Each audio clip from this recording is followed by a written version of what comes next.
sir. Sure.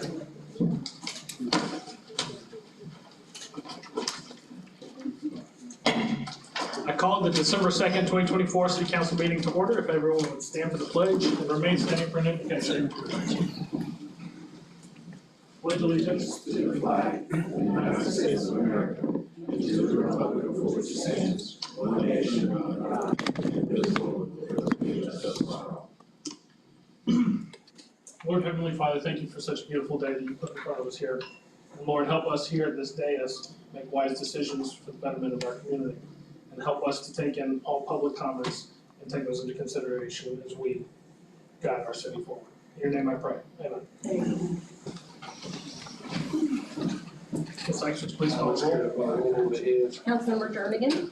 Present. Councilmember Harris. Councilmember Young. Here. Councilmember Carter. Present. Mayor Walker. Present. City Manager Rosenthal. Present. City Attorney Martin. Present. Chief Butler. Here. Ladies and gentlemen, the Lake City City Council has opened its public meeting. Since 1968, the city code has prohibited any person from making personal, impertinent, or slanderous remarks or becoming boisterous while addressing the city council. Yelling or making audible comments from the audience constitutes boisterous conduct. Such conduct will not be tolerated. There is only one approved manner of addressing the city council. That is to be recognized and then to speak from the podium. As a reminder, persons are not to openly carry a handgun or carry a concealed weapon or firearm while the governing body is meeting. Failure to abide by the rules of decorum will result in removal from the meeting. Next, we have approval of the agenda. Move to approve the agenda. I have a motion. May I have a second? Second. Any discussion? All in favor, signify by saying aye. Aye. Any opposed? Motion carries. All right. We don't have any proclamations tonight, but at this time, we will have public comments. We do have some folks signed up for public comments, so we'll start out with the order they were received, and I believe that is Ms. Barbara Limley. I'd like to go first. Barbara Limley, 393 Northwest Fairway Drive. I just want to commend the city staff who was responsible for street cleaning, picking up the storm debris. Mr. Grissom did an excellent job. I have a rental property and the tenant's responsible for everything, and he got it to the road and Mr. Grissom took it away. And I just want to thank those at the bottom level that usually don't get the appreciation what they deserve. But my other comment is in regards to US 90 as it goes through the east to the west, and Commerce, Bascom Norris, they intersect Walmart and by Red Lobster. And I don't know if it's the city's responsibility or the state, but you can do a right on red. However, people can do a U-turn under a light. And tonight, I almost saw somebody crunch because somebody was doing a U-turn and somebody was going right on red. And Lake City has a lot of uninformed drivers that do not know the rules. They don't use turn signals. They bypass 3 lanes. But I just think that needs to be addressed. I don't know if a sign needs to be put up to say right on red, but you got to yield to a green if that's the way I understand the law. Thank you. Thank you, Ms. Limley. Up next, Mr. Lilker.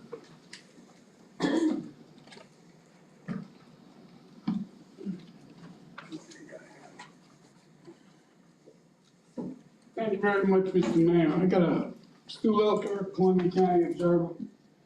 A couple of questions. I notice on the consent agenda, you have 2 resolutions appointing members of this city council to other authorities, or municipalities or municipal organizations. How does that go on the consent agenda? Consent agenda items are supposed to be for ministerial items. Those would be minutes, a warrant register, something that's naturally reoccurring, like utility easements. But appointing people after you guys are supposed to approve that person clearly does not belong on the consent agenda, and I'm asking that be removed, and we see how the council votes to appoint those people. Mr. Jernigan is up to be appointed to the TDC. He was appointed to the TDC, Tourist Development Council, in 2024, in February. He was also appointed in 2023. It's a 4-year term. So I don't understand why he's being appointed again. Maybe you could explain that. In the meantime, I don't know how it's decided that he's the one that's going on the TDC, unless you guys approve it. But there's no nominations, there's nobody volunteering. They're just, well, I know you're making a face, but I don't see it, it's on the consent agenda. As far as the North Central Florida Regional Planning Council, which is generally a waste, I've been going to those meetings for the last 15 years, and as far as I can remember, the mayor was always the representative. But I'm looking here, and the mayor is not the representative. And I don't know how that happened, but I certainly would like to hear the discussion on that. It's another item that does not belong on the consent agenda. And I don't know how it gets there. I don't know if it's your legal counsel that puts this on the consent agenda. I know the mayor has the final approval. Clearly, you're supposed to know what should be on the consent agenda and what shouldn't. So I'm respectfully asking that be removed. And I don't know, what is IEMO? You know, using abbreviations when the public has to read items, if that's a legal notice, you have to do a legal notice again because the public doesn't know what it is. So I would like to know what IEMO is. It may have something to do with ethics. What is that? Yeah, sure. It's from the Florida League of Cities, and it's actually stands for the Institute of Elected Municipal Officials and their advanced training certificates. So it's 2 advanced training certificates that we're appointing, or that we're handing out to 2 of our members of the council tonight. So it's just a certificate. And as far as the appointments that went to the board, those were all discussed in the last meeting. We discussed it here openly at the dais. So that was discussed, which is why it's on the consent agenda. But why isn't it all done at the same time? I mean, Mr. Jernigan was already appointed. There's no reason to reappoint him. Well, because somebody's not doing their homework apparently, or I'm not. I appreciate the question. I am going to say that your time is up, and I'll have Clay, if you'd like to answer that. As to why they were not voted on at the last meeting is, as a matter of form, we'd like to document these with a resolution. So the direction at the last meeting was to bring these back actually for a vote by resolution at this meeting. As to why they're on the consent agenda, it was the feeling of staff in putting together the agenda that because we were directed to bring it back at this meeting for a vote, it was discussed and there was a consensus at the last meeting as to who the individuals would be that were going to serve in that capacity. The discussion had occurred and it was suitable for a consent agenda item because the matter had been discussed and an opportunity had been provided for public input at the last meeting on the matter. Well, the minutes, I don't think the minutes reflect that. I don't even know if the minutes were available for the last meeting. They may. But if anybody wasn't at the last meeting, clearly appointing people by resolution, and Mr. Jernigan, who doesn't even belong there, somebody's not doing their homework, or I'm not, doesn't even belong there. He's already been appointed twice. So our conversation with, if I may, Mr. Mayor. Sure, okay. Please. Our conversation with the county staff was, number one, this is not, and if you'll notice, there's a slight variation in the wording between the 2 resolutions, but the resolution concerning Mr. Jernigan is a nomination. This board does not have the authority to appoint anyone to the Tourist Development Council. We nominate someone to the county commission who then actually does the appointment. That's the Florida statute. Right, and so that is a nomination. Our conversation with county staff indicated that it was time to renominate, and so we're responding to that. We understand his term does run through February, but in putting the nomination out there today, it would give them time now to go through their processes to get it on their agenda, to have him reappointed on their side by February, whatever the date is in February that this term would expire, so there's not a lapse. Do you know whose term he's replacing? Was that mentioned? He's continuing his term is what was brought to us. As far as, and I'll wrap this up with why Councilman Carter's been appointed to the Regional Planning Council. He showed the initiative and he jumped and threw his name in the hat. I was going to roll that, but he's going to serve the next term on that council, and then presumably, if nobody else wants to, I will step into that council role on the North Florida Regional Planning Council. I appreciate it, your questions. If you have anything further, please submit them to me, and then we'll. I don't submit stuff. Okay. It's good enough to answer. It's good enough to answer in public. Thank you very much. I appreciate you, Mr. Lilburn. All right, up next, Mr. Glenn L. Bowden.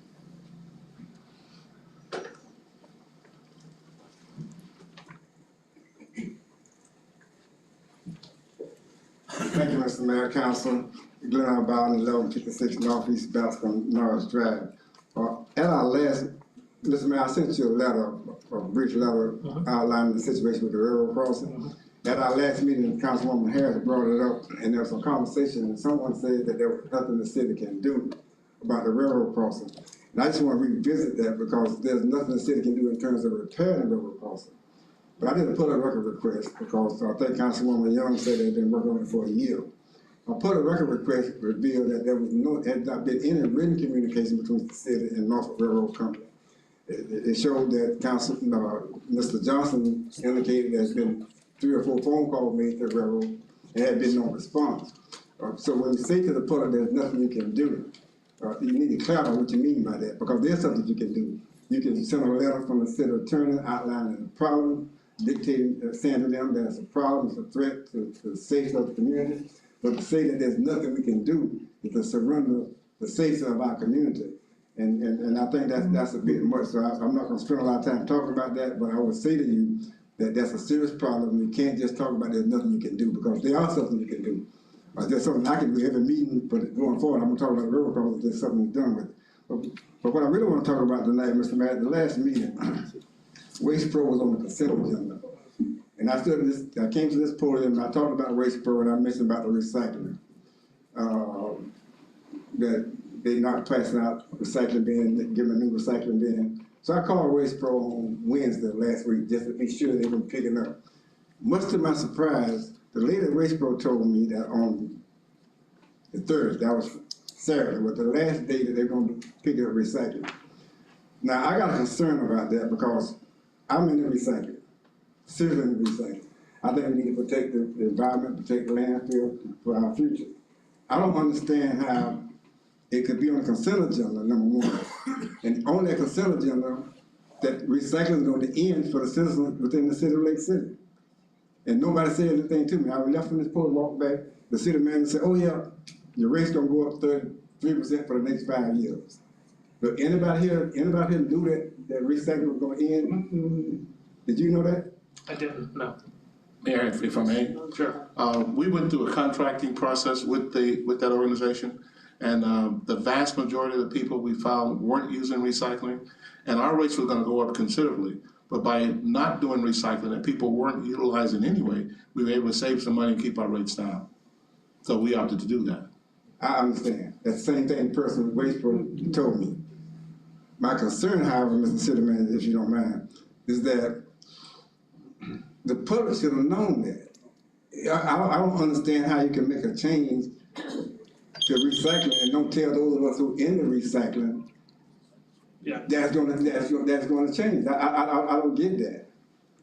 Thank you, Ms. Brown. No. Let me not see. You allowed to speak in my 3 minutes. Okay. So give me just a couple more seconds because I think you need to understand 20 or 30 more seconds, please. the importance of, because Mr. Newsom talked about the consent agenda. So you can put this on the consent agenda.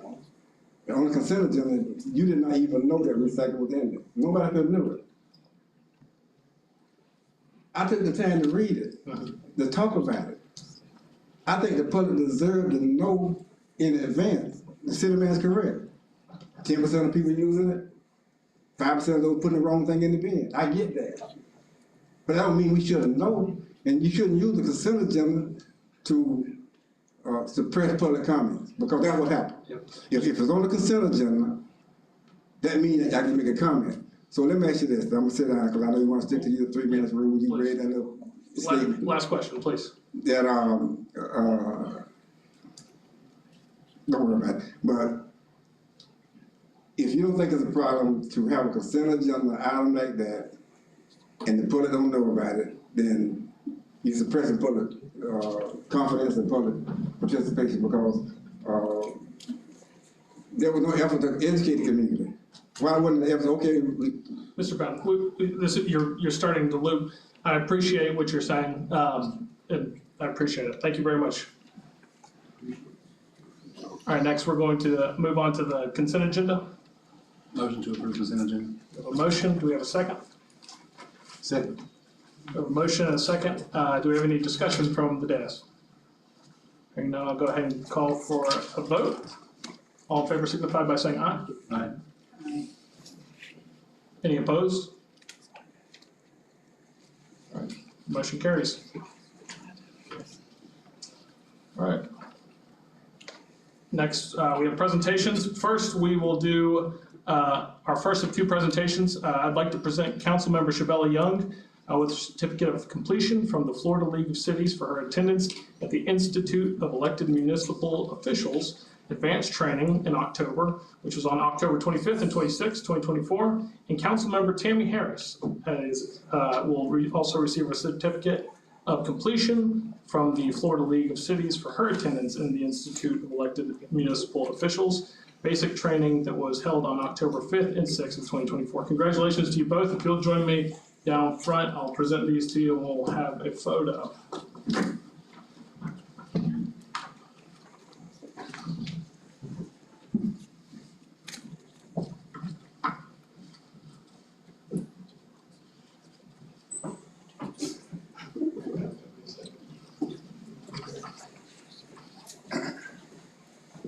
Councilwoman Young, congratulations. Councilwoman Harris, congratulations.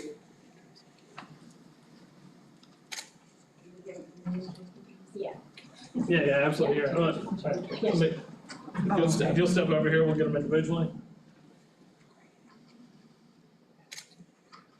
No funny faces. I was just kind of showing this part. I just did it. Perfect, thank you.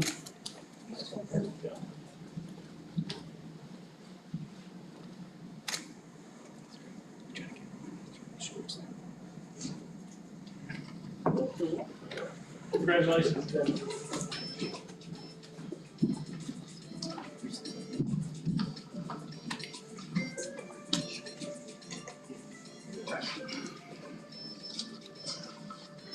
right, moving on. Now our second presentation of the evening, Mr. Cole, Mr. John Cole, with Kids Feeding Kids. And we have a presentation that'll be up on our board. Y'all change it or just? No, here's the remote right here. Oh, okay, all right. Here, you can grab it if you want to. Press it forward to the back. Forward to the back. Thank you. I'm John Cole with Kids Feeding Kids. I'm the third, John Cole the third, that was my dad. He started this program in 2014 at Richardson Middle School. One of his students, while they were growing potatoes, when they were harvesting them, one of the students stood up and held the potato up. And he said, "Hey, Mr. Cole, look, I can feed my family with this." And so that started the process. We started thinking about it and maybe said maybe every school can do this. His belief was that hungry kids can't learn as well as kids who have food. In our country, 16 million kids in the U.S. alone do not know where their next meal is going to come from. And the only time they eat a meal is at school. He worked closely with different organizations like Kiwanis Club, FFA, 4-H, and the University of Florida Extension offices in Columbia County and Suwannee County. He also started the backpack program that has been successful in schools even today. They're still continuing. His motto is "Don't mow it, grow it." So he believed that instead of all the nice landscaping at all the schools, they should have gardens in all the schools so kids could grow food and then take home food instead of all the nice landscaping. He believed that you shouldn't have to mow it, you should grow food. He passed away in 2020 of cancer. The last year of his life, he died in November, but he worked at the school teaching up till September, late September. But the last year of his life, we spent a lot of time together, and one of his wishes for me was to continue his program. and build it into something that would help so many people. And that was definitely big shoes to fill, but I took his wishes and have continued to grow the program to what we are today. His biggest goal was to open an agricultural education center. This is still our plan as of today and will always be our goal. Was basically it's a kind of like a school for homeschool kids, after school programs, Saturday classes, and it'll be full of gardens and classrooms, and that way kids could grow food and take home what they grow and learn at the same time. Since I've taken it over, we have added new chapters to the program. We decided right after he passed away to start annual giveaways. He passed away, like I said, in November, it was November 7th, and everyone, all his students came together and they're like, let's help you jumpstart this program.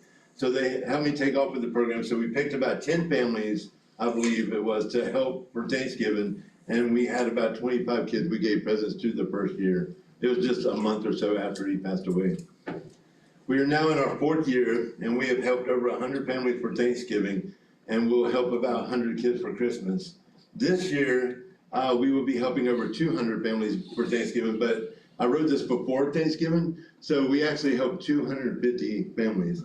We had 250 turkeys, which is really hard to find when they limit you to 2 turkeys. But there's luckily in Gainesville has a lot of Publixes, so you could just run in and keep buying turkeys. This year, we're working to get about 1,000 toys for 200 kids for Christmas.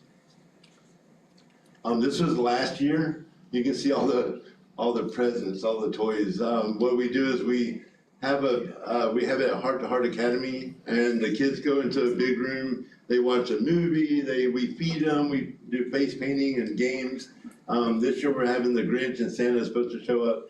And while they're doing that, the parents go into this room and they pick what they want for their kids. And then they take it to the car and they come back and they spend the rest of the evening with their kids and enjoy the movie and all the activities. In 2021, we decided to begin a thrift store to help fund the events and our plans for the Ag Center. It started with just a 1,200 square foot building, which was right in front of the inland store across from the high school. Remember, it was like an oldest nest a long time ago. You remember how little that one was. And now we're in a 4,500 square foot building, which is over there where the gun shop used to be. What's it called? Further out across from that. Yeah, it was, I can't remember the name of it. Yeah, Scott Cruz owned it, but we're in that building now. And yeah, as you can see, we built that one up really, really quick too. The store's not only been a source for our program events, but it's been a ministry in helping thousands through the last few years with clothing, food, school supplies. We give away prom dresses every year for the kids that don't really have the ability to buy an expensive dress. And we do a lot throughout the year. We work closely with United Way. They send people weekly to us that need kitchen appliances and clothing or whatever they might need. DCF, Meridian, Swanee Valley, Four Seas, plus the public schools and private schools send people to us when their families are in need of coats or clothes or food or whatever it might be. We work with juvenile justice. They send us kids all the time, and we work with them and we try to get them on the right track as they work with us. Our reputation is growing with the justice system because the kids are doing really well with us. And even afterward, they'll come and still volunteer just because they enjoyed working with us.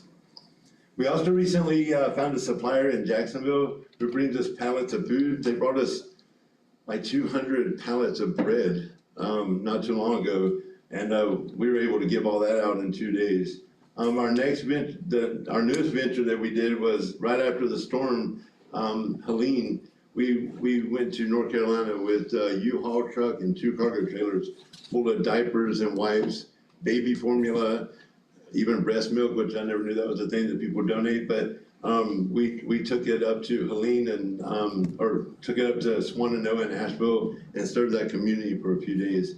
And we just got back from Siesta Key in Sarasota, where we served food to the local citizens and law enforcement over there. Here's pictures of Swananoa, and the bottom left is in Asheville. Target gave us a gift card to buy a lot of the supplies. That's me cooking. That's a small grill for 300 people, but it worked. I don't know if y'all know Elvis at Winn-Dixie, but he donated a bunch of food for us. So, you know, in the bottom right is in Swananoa, that's the church where we brought a bunch of the supplies. And that's the kids in the middle at the top there, getting people to come in for the free food. So our future is one of the biggest obstacles in this program, and my dad actually told me this would be an obstacle, is getting the agriculture going. Finding land, as you know, land and all that's really expensive these days. And we can only do so much with the thrift store, but you know, we teach classes randomly with the kids on gardening the last few years. Our plan is to begin and sustain a community garden. We have been consistently looking for a place to begin this, and our heart has always been to have a place that people can pick food off the plants itself and also have things for the community. This community garden will be a place for people who can't afford food to come and get what they need to feed their families, but also to have the youth come and learn to grow their own food for their families. There's nothing more amazing than seeing our food come from just a small seed. One thing that we also are joining up and partnering up with is a program that will help these kids get a certification in horticulture, the teenagers. So when they graduate high school or after they go through the program, they will be able to go to any nursery, Lowe's, Home Depot in the gardening section, and it'll get them on the right track to working in agriculture, which I'm an advocate for. The plan as we begin this community garden is to start right away with using the grant, which is up to $10,000. We did get approved for that grant. So it'll be in any day now, we're waiting on the check, to supply the garden with everything needed to begin growing. Here are the phases for both kinds of the gardens. The one on the bottom left are hydroponic towers. We already have a lot of hydroponic towers. So what this does is it teaches the young people how to grow food 50% faster and using 90% less water. It's a lot of science, but the plants are greener and they're less bugs. You know, there's a lot of advantages to hydroponic gardening. I can double the yield than what a traditional garden would have. And the second one is the youth garden. So each group of kids will have their own little raised bed gardens, and what they grow they'll just take home with them. Our next plan is to also, there's a closer picture of what we're trying to do. We'll also have like landscaping plants, so the kids will learn landscaping, edible flowers, different kinds of growing. I might actually have that written here. This area will be where the kids will learn to grow different vegetables, fruits, edible flowers, and herbs. We will also have areas for landscaping plants and camp-like areas to have our classes for the horticulture certificates. I believe with the land here that we were hoping to get, we'll also have room for a storage shed for a food pantry and one for clothing to give away when needed. The space left will be for more gardens like potatoes and other vegetables that will grow in the ground. Our plan is to work with homeschool kids during the day and have after-school classes during the week, along with Saturday classes and events. Once the food is grown, we will start having you picket days for the families to come out and grab the food that they want. The kids that will help us have their own gardens to pick from us as well. We will also have the food pantry for families when needed, as well as the clothing pantry supplied from donations at our thrift store. And that'll be open at any time. Any family that needs anything is welcome to come in, and we'll be there for them. This is just a small part of our vision and ministry. We're all asking the city to help us bring some relief to families for our community and teach these kids something positive that has proven to help them find careers in agriculture and farming. Thank you for listening. Thank you, Mr. Cole. Quick questions. I have a quick question for you. Where are you from? Well, we had discussed a piece of property. Do you want to answer it? Or? Well, yeah, we had discussed a piece of property that we had discussed with it to some extent, but then we had to come back before the board to get final approval to use that property on a temporary basis.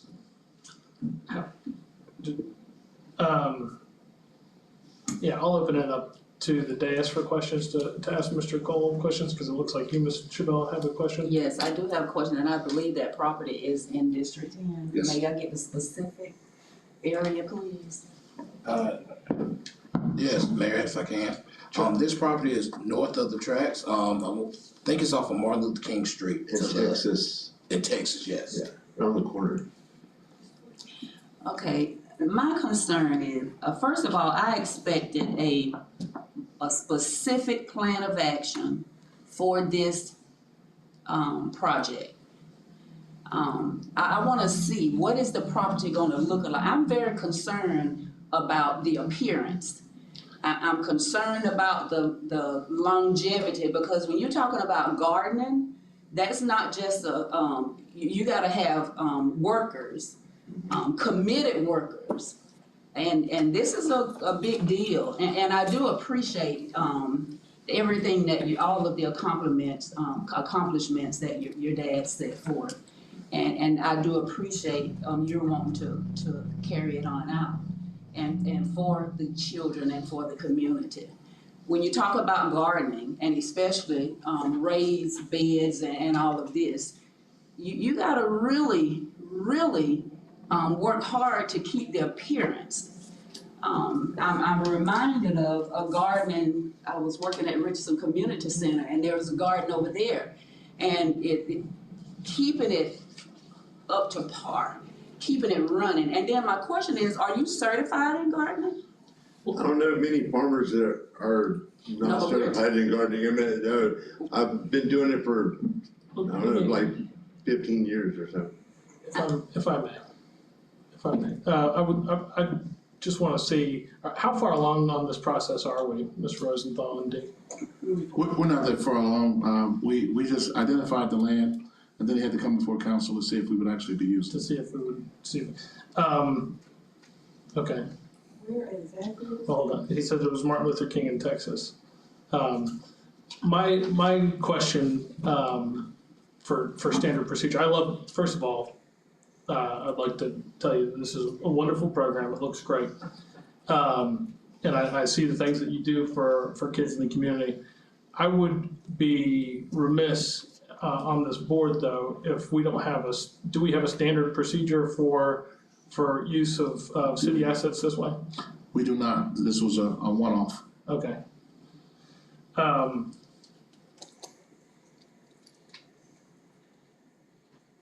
I would like to see us move in the direction of doing these things, but as I believe it's been said on this board before, that systems will cover for a multitude of sins, right?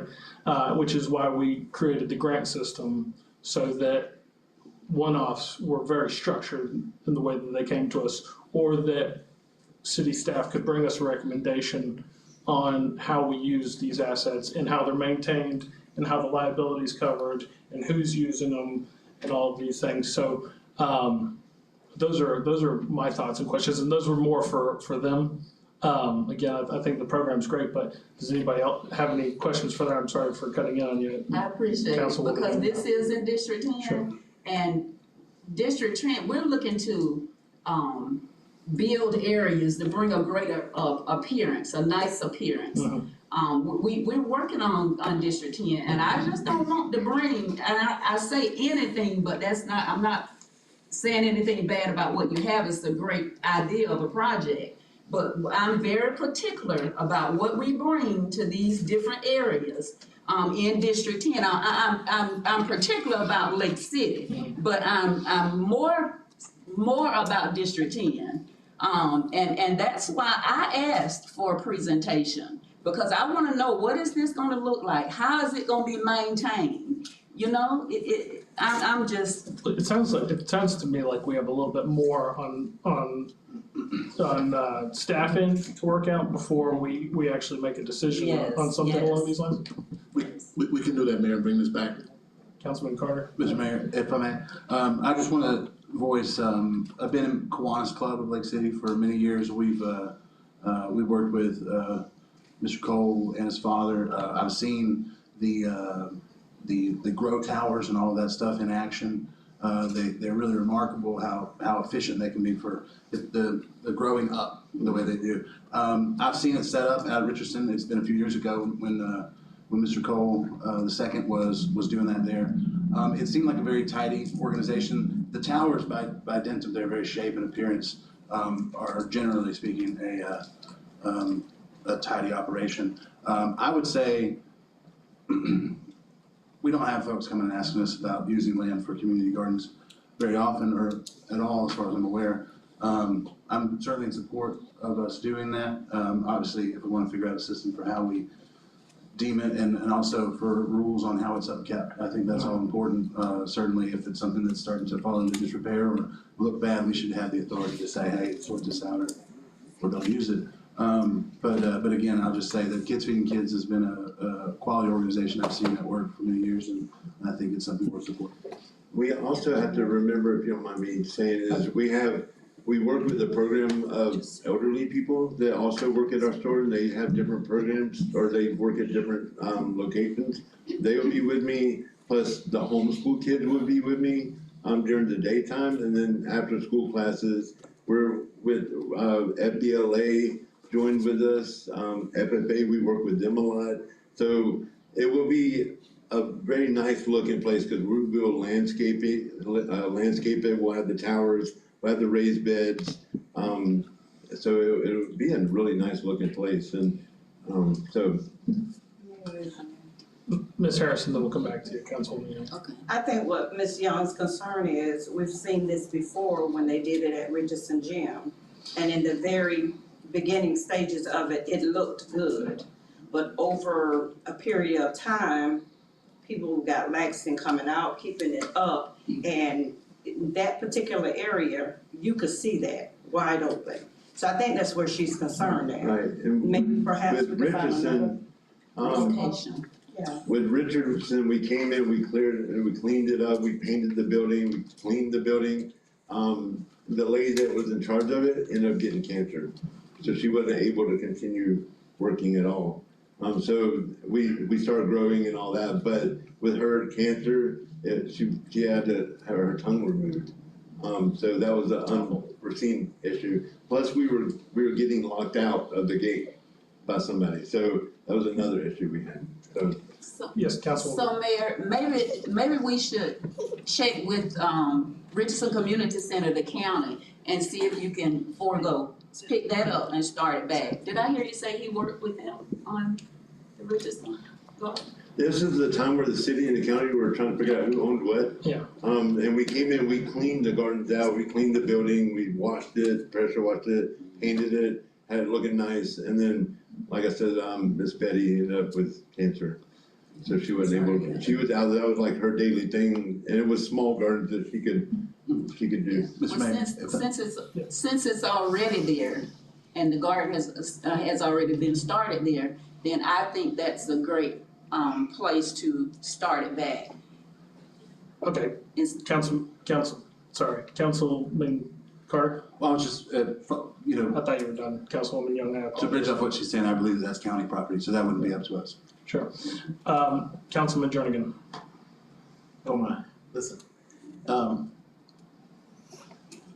qualifications and certifications is very, very important to me as a business person. It appears that your dad had all of the qualification and certification to teach children. Now, when children are involved, background checks, different things like that needs to be on the forefront, and senior citizens as well. So I think that if you had certifications, and I heard you say something about farmers don't have degrees and they don't have this, they don't have that, and A lot of farmers. but that wasn't the question that she asked you. You should have said no, instead of saying a lot of farmers got this, a lot of farmers got that. I have a problem with that, being in that area.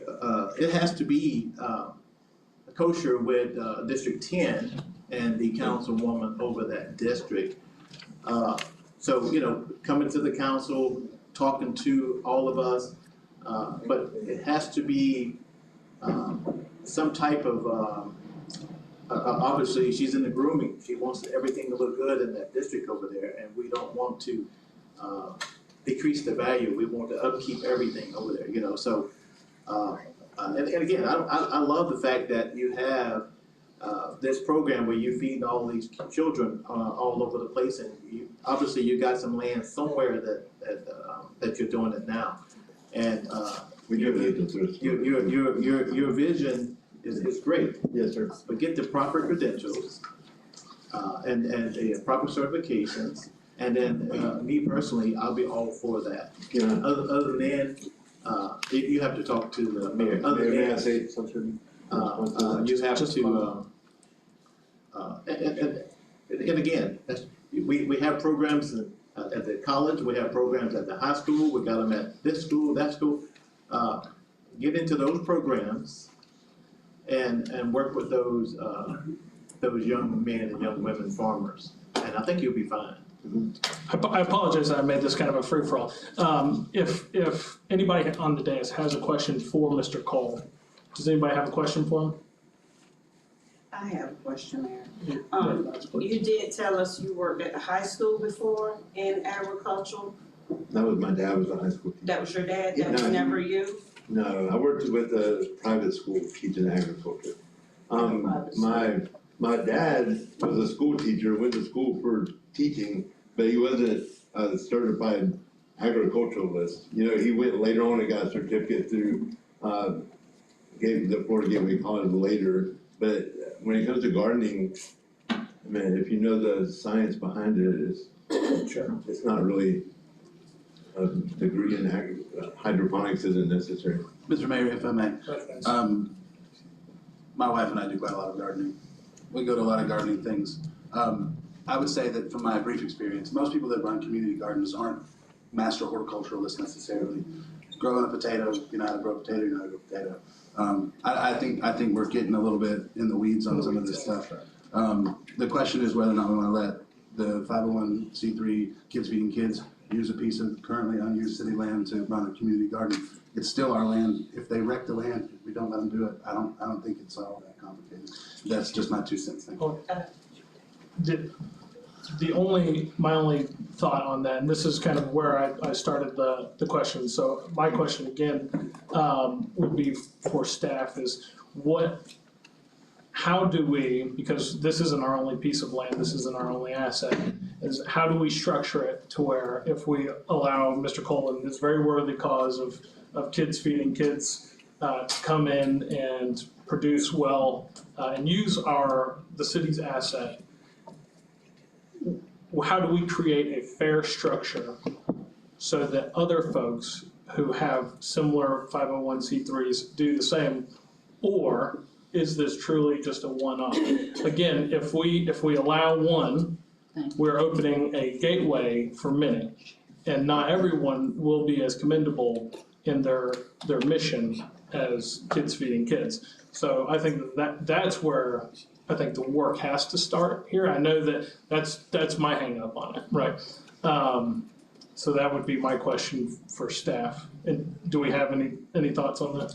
Well, we would have to initiate a program.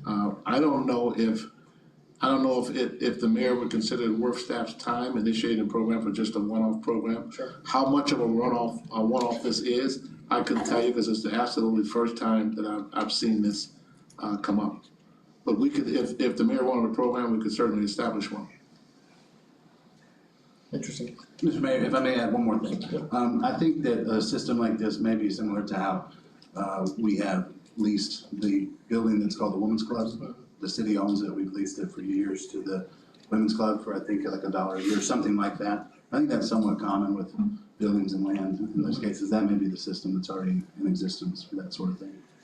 They would have to go through qualifications for that, of course, to gain a deal like that. I have a question comment from council? Let me take a question first. It may Sure. it may be the substance of the comment. So what was your question? Or? My question was, do we have any processes, or are there any processes where we could allow someone to use a public asset without opening a gateway to, essentially, how do we make it fair for everyone to use a public asset in this manner? If we're going to allow one, we're certainly it's not gonna be the only one that we get. Right, and I say this, and I preface it notwithstanding the Women's Club, because I don't know years ago how that all came to be. But typically when you're dealing with public property and private use of public property, that you would, you being us, the city, would put everybody on even footing that may have an interest in a particular use that the city wants to promote. And assuming the city wants to promote a gardening program within the city that would allow children to learn about gardening, grow their own food, learn what that means and all the mechanisms of it, you would put out a request for proposals from interested community organizations saying, we have this piece of property available, we're interested in this program. The city would actually define what the parameters of the program would be that you would be interested in receiving proposals from to use this public asset, and then let interested organizations actually respond to that and submit proposals that meet your parameters.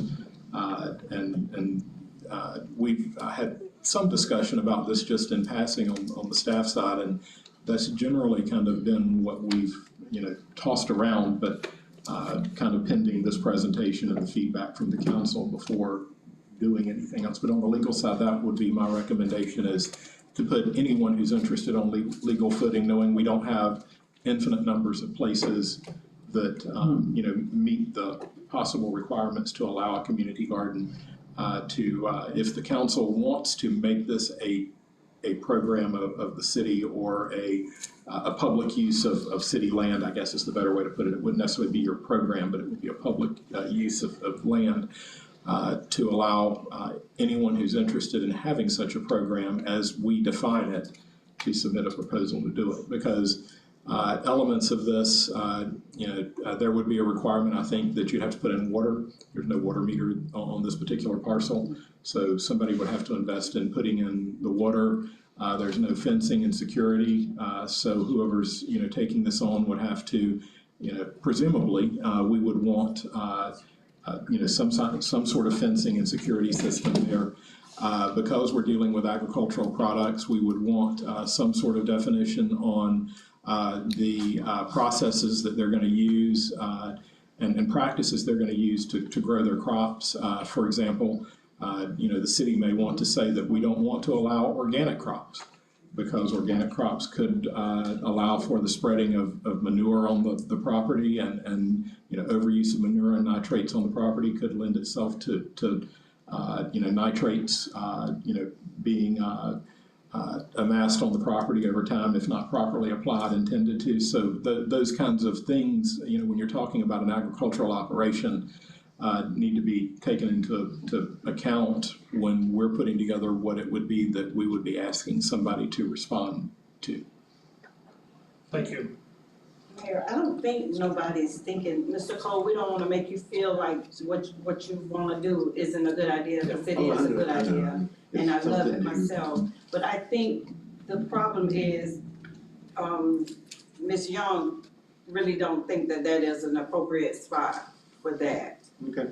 I mean, so, we could find another piece of property or what have you, or. I would actually, I think that we're putting the cart before the horse. I think, if I may, and if the consensus of the council, I think that we should direct staff to create program as council has stated, and then have the RFP so that it is done in a fair way. In my opinion, connecting children with nature is a great thing to do, especially whenever you're building the efficacy of, hey, look what I can do. I can feed my family, I can feed myself, I can sustain life. It's a great thing. So I would direct staff to create a program that would guide that. Staff can do that, Mayor. Mayor, if I may, and I hope this is the last comment I have to make, I don't think that's a good idea. What we're doing is we're opening a can of worms. And Councilman Carter mentioned the Women's Club and $1. We cannot go backwards. Matter of fact, we've had very capable, more than qualified persons to stand at that podium and ask for property, ask for buildings, and we turn them away. And I just, it's nothing to do with you, sir. It is not. But we would have to go back and readdress those people that we turned around. And I wanna name one, but I just don't wanna. But all who was on the council knows, those who we turned away, that the city was not gonna get into the practice of, giving property, loaning property, because if we do it for one, then we'll need to do it for all. You know how many people gonna come up on property for gardening? Well, here's. And I definitely would not like to see two in District 10. If there's one that's already established, use that one. What I think the good process would be, right, the democratic process would be to have that presented to the board for a vote, and then we'll vote it up or vote it down. Does that make sense? Makes sense. So, Mr. Rosenthal, if you'll bring that back before us to vote on as a process, that would be great. Thank you, Mr. Cole. Mr. Mayor, that sounds, I thought I put my name on it. You did, and I apologize for that. If you'd like to come up and do public comment, we're not voting on anything, so. Yeah, I want to speak to it because I support this effort. Martin Luther King dead end at Texas Street, so I'm trying to figure out where's this property. I was born and raised there, so I know it dead ends at Texas Street. On the right is a fenced-in piece of property. On the left is some regular house. In front of it is nothing. So where's the property exactly? Mayor, if I may. Hold on. Mr. Bowden, do you have any contingent questions on that? Because I don't want to break it. Yeah, I do, because I feel like the council is throwing water on something that is not even giving the guy an opportunity to present well. You know, that I support it. And suggest that a garden in that area is going to appreciate that community. Ride through the community. Ride through that community. Ride down Texas Street from Wilson to Long and tell me that a garden will create a problem at that location. And I'm through it. Just ride the neighborhood. There's no way in the world a garden will depreciate that property. It ends, I don't want to describe it, but let me tell you something. A garden will improve it. Thank you, Mr. Bowden. Mr. D? Yes, this property, when I said Martin Luther King Street, you have to cross Marion Street. You gotta be going to Texas. It's right there. It's a little green building. I don't know what that building used to be years ago. We were gonna use that property for a substation. It used to be an old truck, repair shop there. So that gives you a little bit more. It's right there off of the railroad track. Thank you. I think, Mr. Mayor, it's right there by where the squeeze-in used to be at, that dilapidated house that's right beside there where Miss Furry used to stay, that is, Texas Street that runs right there, and it's their property. Okay, I appreciate it. Yeah, Ms. Chabella, I think that you were asking me for another comment? Oh, I made the comment. Okay, thank you very much. All right. I believe that concludes us on, thank you very much, Mr. Cole, for your presentation. Now we're gonna move on to old business, and under old business, we are to open a quasi-judicial hearing for the city council ordinance number 2024-2294 and city council ordinance number 2024-2295. Mr. Martin, would you please read these by title? Thank you, Mr. Mayor, and if it please the council and the mayor, I'd like to take all four together, all four of the quasi-judicials together, just for purposes of administering oaths. That'll make it move a little more quickly. Which one's first? Absolutely, please. Thank you. Council members, tonight you have before you four matters that must be considered and voted on by the council. 2403 or 2404? Those items are, upon final reading, ordinance number 2024-2294, an ordinance amending the future land use plan map pursuant to application CPA 2403, submitted by Lance Jones as agent for the law offices of Travis King, the property owner. Also on final reading, ordinance number 2024-2295, which is the companion ordinance to 2294. It's an ordinance amending the official zoning atlas pursuant to the rezoning application Z2404, submitted again by Lance Jones as agent for the law office of Travis King. And then we have ordinances 2024-2298 and 2024-2299. Respectively, they are the ordinance amending the future land use plan map pursuant to application CPA 2404, submitted by Charles Millar as agent for VYP LLC, the property owner. And then again, The corresponding zoning is application Z 2405, an ordinance amending the zoning atlas pursuant to a rezoning application submitted by Charles Millar as agent for VYP LLC, the property owner. The purpose of the following procedure is to ensure an applicant presents a complete presentation of their request to the council prior to any testimony being presented by staff. So the applicant receives a full, fair hearing on their application, and any decision by the council is based on evidence presented. Public testimony will be taken under oath, and everyone testifying will be subject to cross-examination. All documents and exhibits shall be entered into evidence, and the giving of opinion testimony is limited to experts, and closing arguments limited to evidence of record. To accomplish this, the city, the applicant, council members, and other interested parties will be recognized in the order that's set forth in your agenda in items, let's see, it's A through J of each of these 4 ordinances. So that's the order we will follow. Of course, if we don't have the participants, we'll skip through it and move through it more quickly. All persons have the right through the mayor to ask questions of staff or other speakers, to seek clarification of comments made by staff or other speakers, and to respond to comments or presentations. All people presenting written materials to the council for consideration must ensure a copy of those materials is provided to the clerk to be included in the council's record of proceedings and official minutes. While the council recommends or welcomes comments from all persons with an interest in the proceeding, Florida law requires the council's decision in quasi-judicial actions to be supported by competent, substantial evidence presented to the council during the hearing on the application. Competent, substantial evidence is evidence a reasonable mind would accept as adequate to support a conclusion. There must be a factual basis on the record to support opinion testimony from both expert and non-expert witnesses. People presenting testimony may support their testimony by relying on factual information provided by city staff, the applicant, or factual information included in the staff report or the application. At this time, I need to inquire of each council member individually if they've had any ex parte communications involving any of these 4 items on the agenda to be heard tonight, and if so, to please disclose them. Councilwoman Young, have you had any ex parte communications? Thank you. Councilman Carter? No. Councilman Jernigan? No.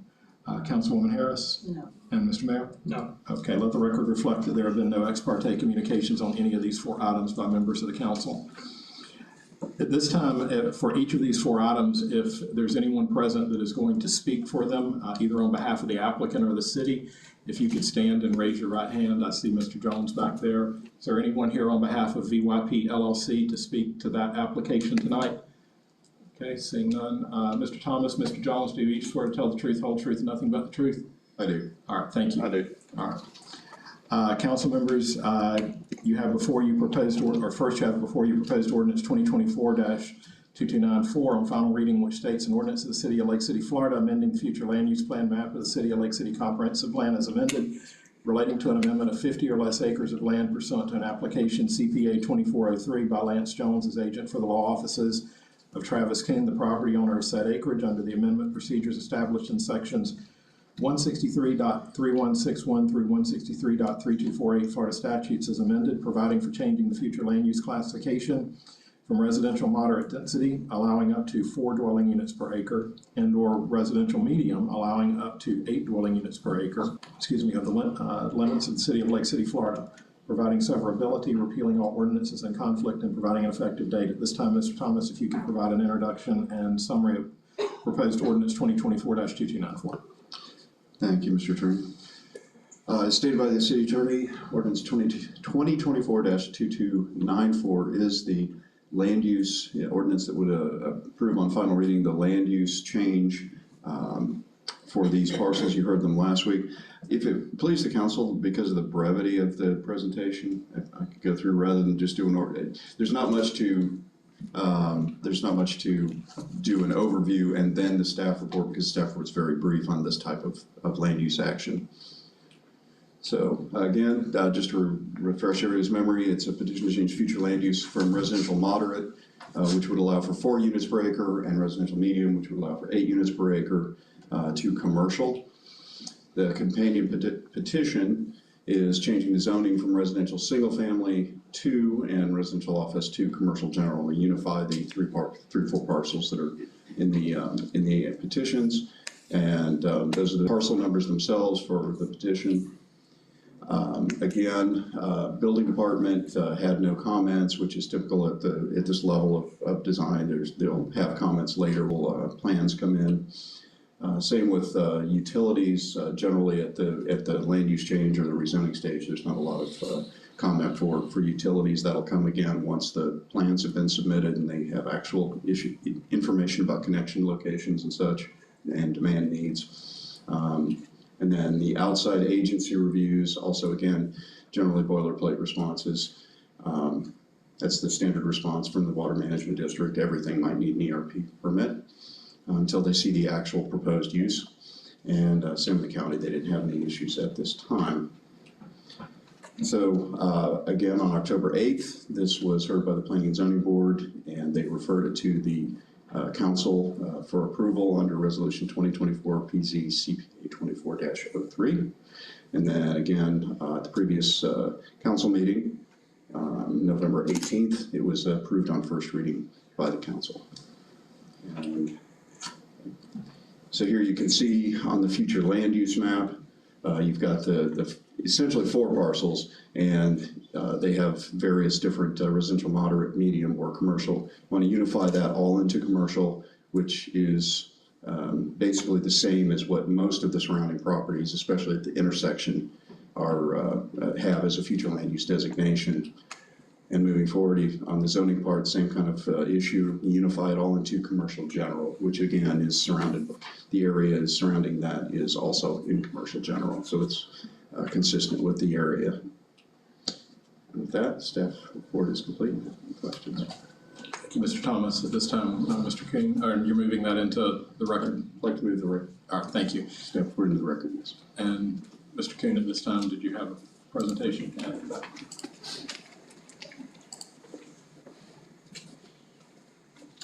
We don't have an additional presentation or anything, but we're here to answer questions of the council members if they have any. All right, thank you. And you're moving your application into the record, though, Yes. correct? All right, thank you. Thank you. Are there any other members of the public wish to speak to this matter? Could you approach and raise your right hand and take an oath, please? You swear the testimony you're about to give is the truth, whole truth, and nothing but the truth? I do. All right, thank you. I have no major objections. I understand the piece of property. How would they access this piece of property? I would leave that to the applicant to answer in his further comments. Because I was in probably 10, 15 years ago, Walgreens wanted to put something on that and the council denied it because of the accessibility, the location, and a lot of the residents in that community objected. So I was just kind of curious now, what is their plan to access this property? All right, thank you. Any further comments from the public? Seeing none. Is there any cross-examination from city or Mr. Jones? No, okay. Mr. Jones, did you wish to respond to the question and then take questions from the council, if any? Yeah, there's no plans for development or changes to access at this time. It's just unifying the existing zoning pattern and land use pattern at the site. All right, thank you. Now it'd be appropriate for any questions from the council if there are any. Okay, seeing none. Mr. Jones, Mr. Thomas, are y'all have any closing comments, or are y'all waiving that? Waiving, okay, thank you.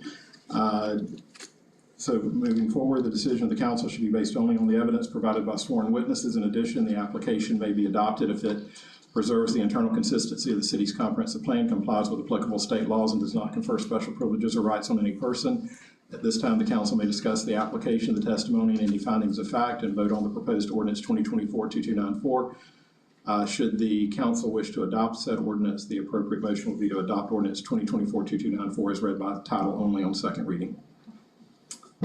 Do I have a motion on City Council Ordinance number 2024-2294 on final reading? Move to approve 2024-2294 on final reading. Second. We have a motion and a second. Ms. Sykes, will you call the roll, please? Mr. Carter? Yay. Mr. Darnian? Yes. Ms. Young? Yes. Ms. Harris? Yes. Mayor Walker? Yes. Thank you. Now, council members, you have before you proposed ordinance 2024-2295 on final reading, which states an ordinance of the city of Lake City, Florida, amending the official zoning atlas of the City of Lake City Land Development Regulations as amended relating to the rezoning of 10 or less contiguous acres of land pursuant to an application Z 2404 by Lance Jones as agent for the law offices of Travis Kuhn, the property owner of said acreage, providing for rezoning from residential single family 2 or RSF2 and or residential office RO to commercial general CG of certain lands within the corporate limits of the City of Lake City, Florida, providing severability, repealing all ordinances in conflict, and providing an effective date. Mr. Thomas, you may proceed with an introduction, or you may adopt your prior presentation for the record. Yes, Mr. Mayor, if it please the council, I'd like to adopt the previous presentation as the presentation for this as well as the same information. All right, thank you. And just for this particular record, since it's technically a separate hearing, you're moving that into the record as well? Yes. All right, thank you. Mr. Jones, do you also adopt your prior comments? Yes. All right, thank you. Is there any public comment from anyone on this matter? Seeing none, are there any questions from members of the council? Seeing none, the council may at this time move forward with a decision. The council's decision should be based only on evidence provided by sworn witnesses. In addition, the council shall take into consideration the recommendation of the Planning and Zoning Board in those matters listed in section 15.2.2 of the city's land development regulations. At this time, the city council may discuss the application and testimony, any findings of fact upon which you wish to base a decision, and vote on the proposed ordinance. Should the council wish to adopt ordinance 2024-2295, the appropriate motion would be to adopt ordinance 2024-2295 as read by title only. Any discussion, or can I have a motion to adopt the city council ordinance number 2024-2295 on final reading? Move to adopt ordinance 2024-2295. Second. We have a motion and a second. Ms. Sykes, will you please call the roll? Mr. Carter? Yay. Ms. Young? Yes. Mr. Jernigan? Yes. Ms. Harris? Yes. Mayor Walker? Yes. Thank you, Madam Clerk. Council members, you have before you proposed ordinance 2024-2298 on first reading, which states an ordinance of the City of Lake City, Florida, amending the future land use plan map of the City of Lake City Comprehensive Plan as amended relating to an amendment of 50 or less acres of land pursuant to an application CPA 2404 by Charles Millar as agent for VYP LLC, a Florida limited liability company, the property owner of said acreage, under the amendment procedures established in sections 163.3161 through 163.3248 Florida statutes as amended, providing for changing the future land use classification from commercial county to commercial city of certain lands within the corporate limits of the City of Lake City, Florida, providing severability, repealing all ordinances in conflict, and providing an effective date. Mr. Thomas, could you please provide your introduction, summary, and presentation on ordinance number 2024-2298, and for the record, you have previously been sworn in. Yes, sir. And I just would like to make a note, the applicant was not able to be here this evening to also be here for the presentation. So this is the petition to change future land use from commercial county to commercial city. It's a standard procedure. This property was annexed recently into the City of Lake City. And the follow-up procedure is to then change the land use from county land use to city land use, and then the subsequent companion petition would then be to change the zoning from county zoning to city zoning. And so this parcel under the county designation was commercial, and that is what staff is proposing that we change to, and the applicant has requested change to commercial land use under the city as well. Again, the companion petition Z2405 would then change the zoning from commercial intensive county to commercial intensive city.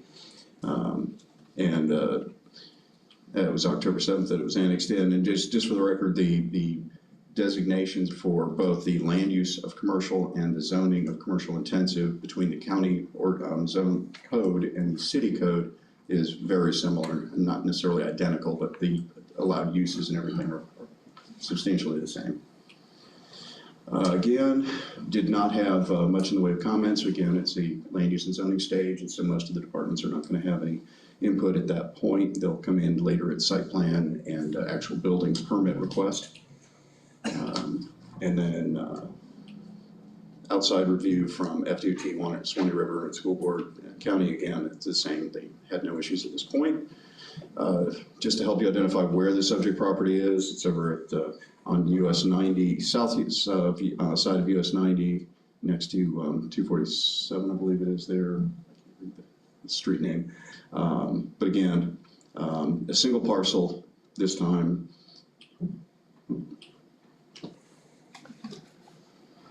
Anyway, that's concludes staff presentation at this time.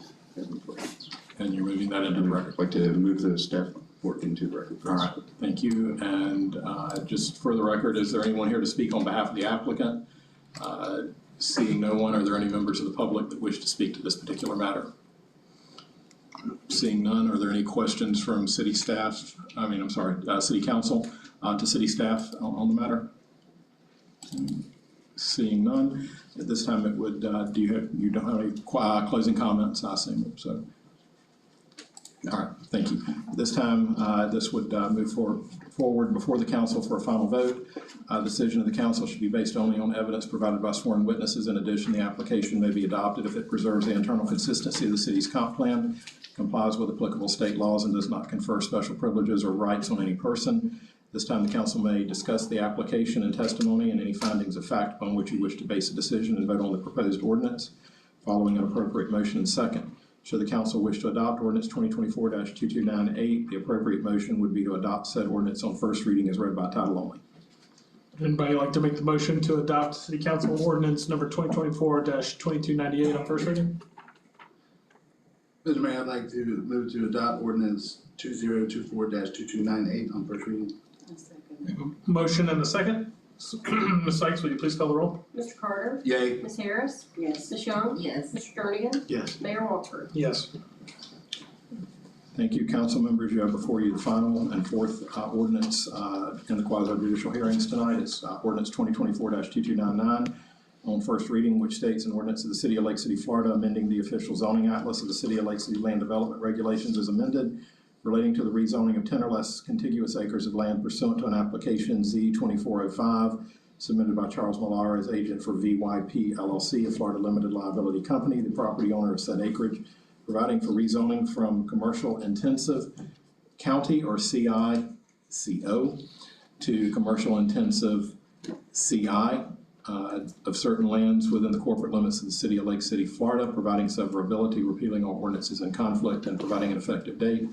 Mr. Thomas, at this time, you can proceed with your introduction, summary, and presentation on this particular ordinance, or you can adopt your prior comments. Mr. Chair, I'd like to adopt the prior comments, please. Thank you, and you're also moving them into the record on this particular hearing as well. All right, thank you. And for the record, is there anyone here to speak on behalf of the applicant? Seeing no one, is there anyone in the gallery that wishes to speak to this as a member of the public? Seeing none, are there any questions from the city council for city staff? Seeing none, at this time, you're waiving your closing comments? Yes, sir. Okay, thank you. The decision of the council should be based only on the evidence provided by sworn witnesses. In addition, the council shall take into consideration the recommendation of the Planning and Zoning Board and those matters listed in section 15.2.2 of the city's land development regulations. Should the council wish to adopt this ordinance, an appropriate motion would be to adopt ordinance number 2024-2299 on second reading as read by title only. I'm sorry, on first reading as read by title only. Thank you. Do I have a motion on City Council Ordinance number 2024-2299 on first reading? I'd like to make a motion to approve ordinance number 2024-2299. Second. We have a motion and a second. Ms. Sykes, will you please call the roll? Ms. Harris? Yes. Mr. Carter? Yay. Ms. Young? Yes. Mr. Jernigan? Yes. Mayor Whip? Oh.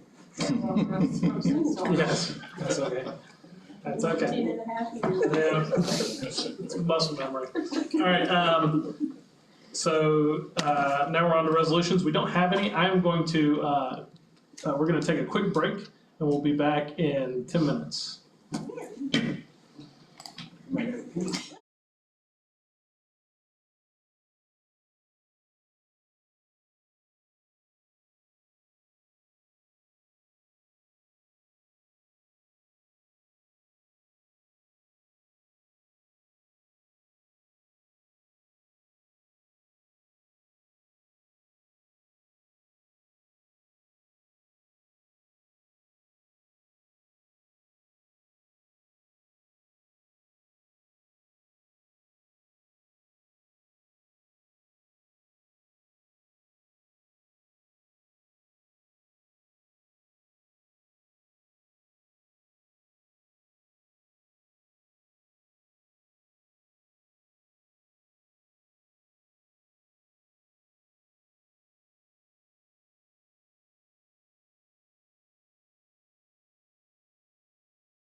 Welcome back. We have no resolutions for tonight, so we're gonna move on to other items.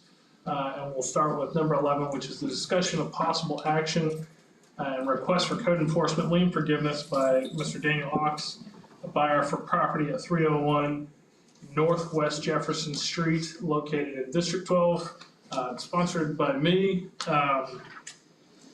And I would actually like, because these are two very similar items, number 11 and number 12, both for lien forgiveness, one by Mr. Daniel Ox is the request, the second by Mr. Avery Bass at property 714 Northwest Alma Avenue. If it is to the pleasure of the board, I would actually like to lump them together and discuss together, or would you like to keep them separate? Mr. Mayor, I think we should keep it separate, Okay. especially if there's people here to speak on. Sure, okay. Then we will move on to number 11. We'll go ahead and get started. Do we have anybody? Nobody signed up for this, so I don't believe that we do. We did have a letter that was put into our agenda packet. The reason that I sponsored this item, and I'll discuss this, the property itself was notified for code enforcement violation in 2021. The original occupant passed away. Somebody bought it at tax lien auction in 2023. And they didn't recognize that there was a lien on that property. It's something that they can easily title search. And now we're being requested by the person that they're trying to sell the property to for a pretty major increase. What I would like to have happen, and the reason I wanted to lump these together, was I think that we should have a system in place so that we can have staff bring us recommendations on these rather than being deferred to council.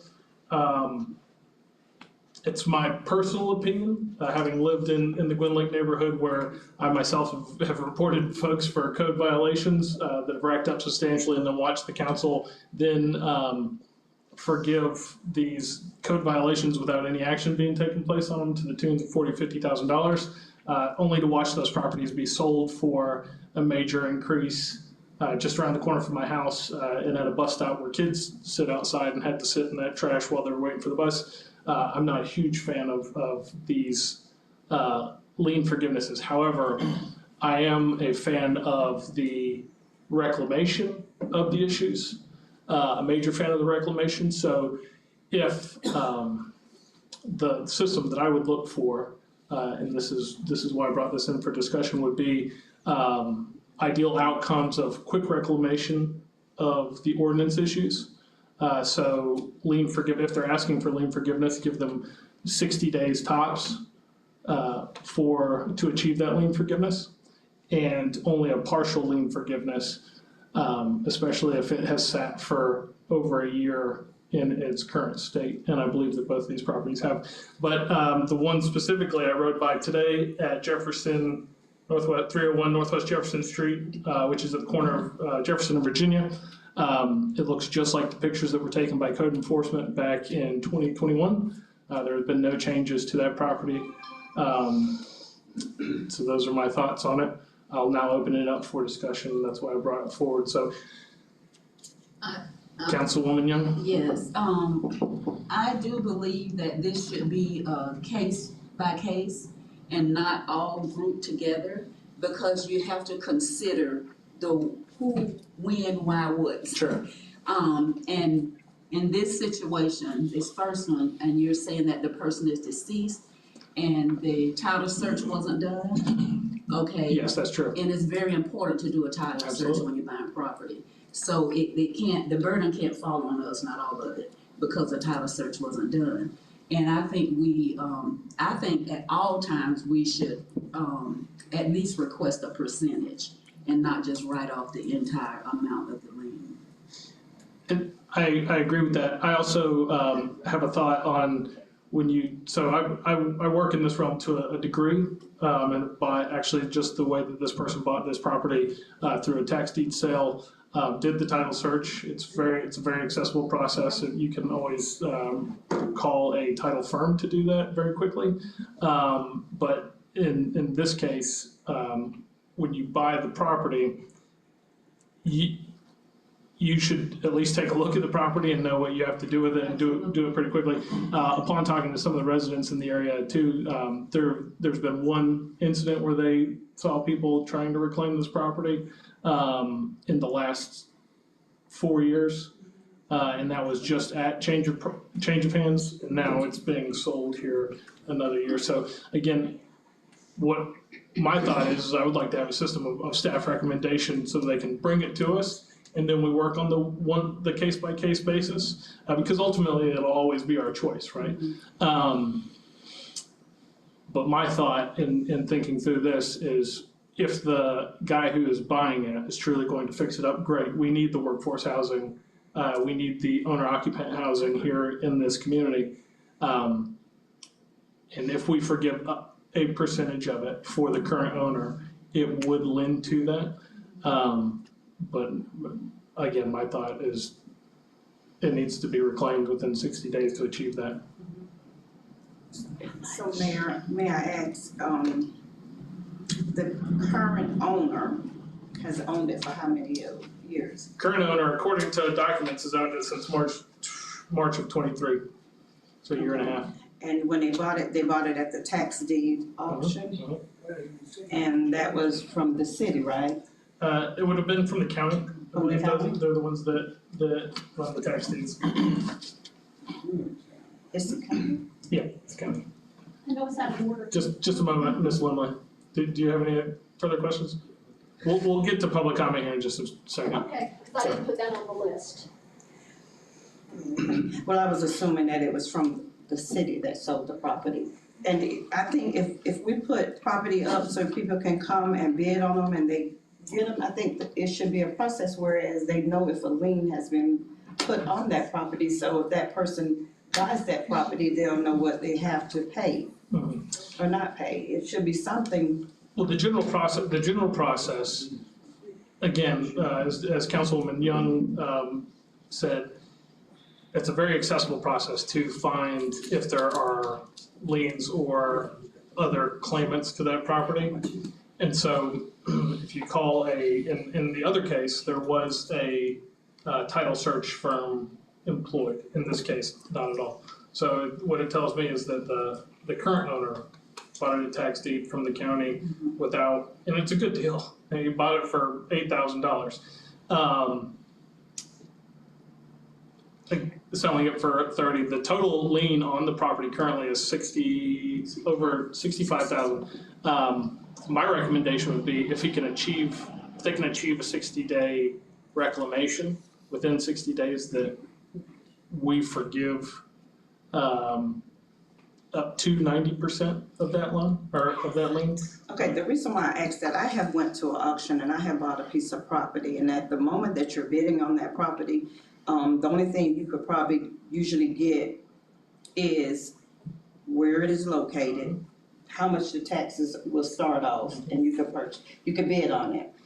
But to say, when I'm going to an auction, I need to go and do a title search on every piece of property I wanna buy that's at the auction, that's kinda. That's the process that I've gone through. It should be put in place, whereas if I'm buying this piece of property, I know that they have liens against it, or. Well, again, that's not our process, that's the county's process, but in the space, what I've done in this case is I'll identify only the ones that I wanna buy and I'll do the title search on them. That's. Yes, sir, Mr. Carter. Both of these are the result, in my opinion, of some failings on the city's part to begin at some sort of a set time. Sure. foreclosure proceedings, and these have been allowed because the $65,000, I understand it's being charged at like $50 a day, and has been for several years. The next one we're discussing on item 12 is over almost $1 million, and it's $5,000 a day for also many years. Given that we don't seem to have a process in place now, or at least haven't been applying it to these circumstances, these are the sort of things where in this case and the next case, we have people wanting to buy these properties to build houses on the properties. So with item 11, my suggestion would be waiving this lien. My suggestion would be we put in place efforts to start actionable consequences for not paying these things, like foreclosure, et cetera. It seems, are you going to make that into a motion? And the way that I'm gonna do this, and Mr. Martin, jump in if I'm out of place, is I'm going to, because these are just discussion items, if somebody does make a motion that we move on, that I take the motion in the second and then allow public comment, because I know there are a few people that wanna speak, so tell me, is that correct? That would be my recommendation, and that way they're actually speaking to the proposition before the council. Very good, thank you. Yes, Ms. Councilwoman. For us to say, we're going to forgive this, the total lien and begin after this, it, to me, it's looked like favoritism. We need to do a percentage. We need to do a percentage. There needs, to be a percentage to be paid. You said, I know you said 10%, I would have said 20. But at least something, and not just wipe a clean slate and then say we're gonna start after tonight. It sounds like we have a few different, go for it. I'm gonna wait till you get Mr. Jernigan, go for it. Mary, if I could, I mean, the system is already in place. We already got a system in place. And it's obvious that we have workers out there that has worked and came up with these numbers and charged the lien holders of this amount.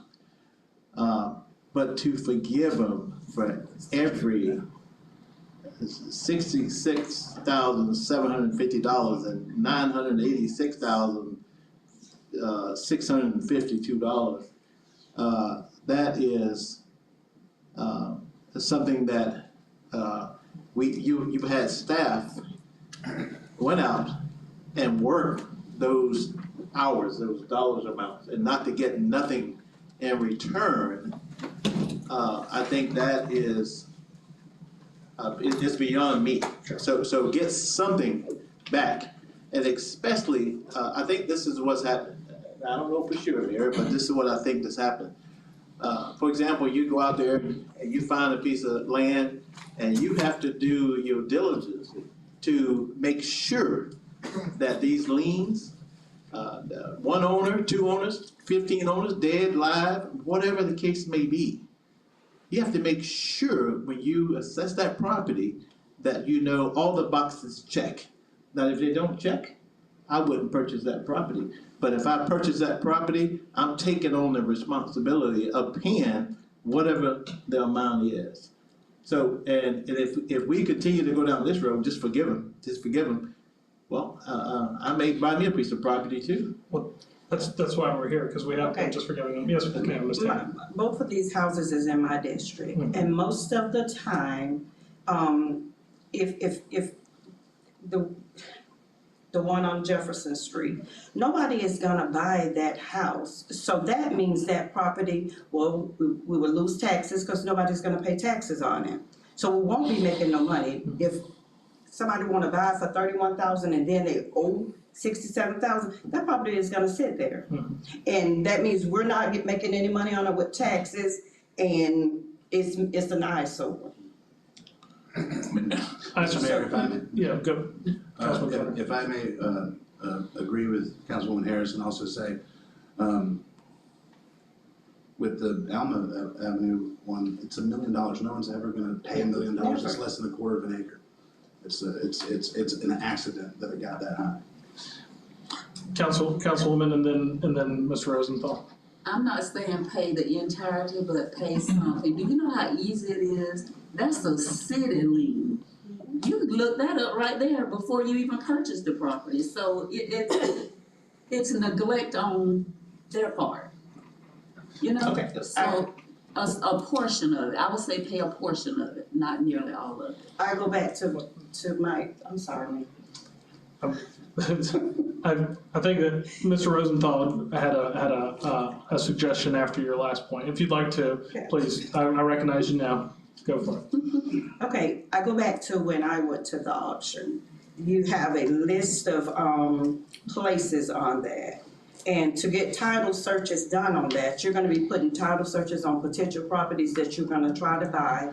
And what if I see 3 pieces of property that I want and I go do title searches on them? And then somebody outbid me. Okay, so I'm out of money and somebody else has the property. So that's why, and you're saying 20%. I don't think it should be 20%. And to be very honest, it depends on the situation. Say with his case, I'm not exactly sure, but I do know on my case, it was totally the city's fault. And the city should take total responsibility of it.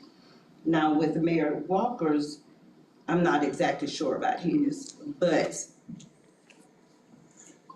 I actually have a question. What's the fault of the city on this? There's no fault to the city. It's a fault when it comes to Alma Place, because the gentleman has records to prove that he contacted the city. Let's wait till we get to that. I'm sorry. Let's wait till we get to that. We're on number 11. Mr. Rosenthal. Yeah, if I may, the problem that you're discussing is not an uncommon problem throughout the country. Everybody uses the same techniques that you're talking about.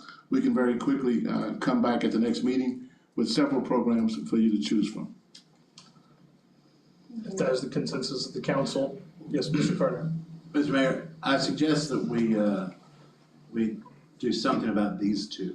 Again, I think that it's great that we're gonna have staff come back with some systems for the future. But generally speaking, up until this point, these are the sort of things that we've been forgiving. If we don't have a system in place, and we got 2 folks that are trying to buy places and start developing things and get back on the tax roll, start making money for everybody, I think we should discuss and take action on these 2 specific items and then ask staff to bring us back a system for the future, or options, as the manager has suggested. Would you like to make a motion so that we can have further discussion by the audience? Mr. Mayor, I make a motion to waive the liens for item 11, which is 301 Northwest Jefferson Street, located in District 12. Do we have a second? I second. We have a motion and a second. Any further discussion by the dais? Yes, Mr. Just a couple of questions for clarification so that when we're preparing the documentation, we do it correctly. Is the release of the lien going to be unconditional? And is it going to occur before or after the proposed closing on the property? My feeling is that up until now, as far as I'm aware, our other lien forgivenesses are not conditional. So in this case, I have no condition.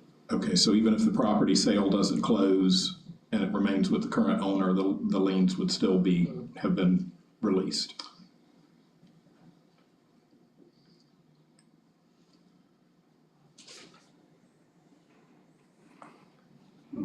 Can I make a suggestion? I don't know. Mr. Rosenthal, you. Yes, I would like to suggest that the lien be unconditional, but be based on the actual sale of the property. So if the property is actually changed hands before you release your lien. And that procedurally, what we would do is prepare the release. We would get in touch with the closing agent handling the closing, have them hold the release in escrow and record it with the deed and other documents upon closing. But if it doesn't close, then that release would be returned to the city and the lien would not have been released. Yes. Is that the procedure you're contemplating in your motion? Yes, sir, and thank you, Mr. Manager, for the articulation. Mr. Rosenthal, did you have further clarification on that? Yes, in some instances, it will be a case-by-case situation, but the program that we bring back will cover that for you. So all you have to do is pick between the programs. Thank you.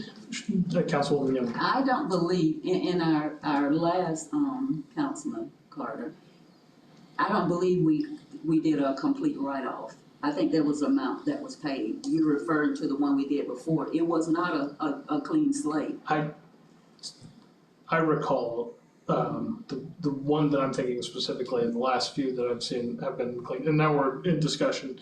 So this will be the last discussion point before we go to audience. But from what I recall, the last 2 or 3 that have come up before council have been clean slate, unconditional, but they were at point of sale at that point. And in fact, it was a realtor that was asking for the release of the lien so that they could help sell the property.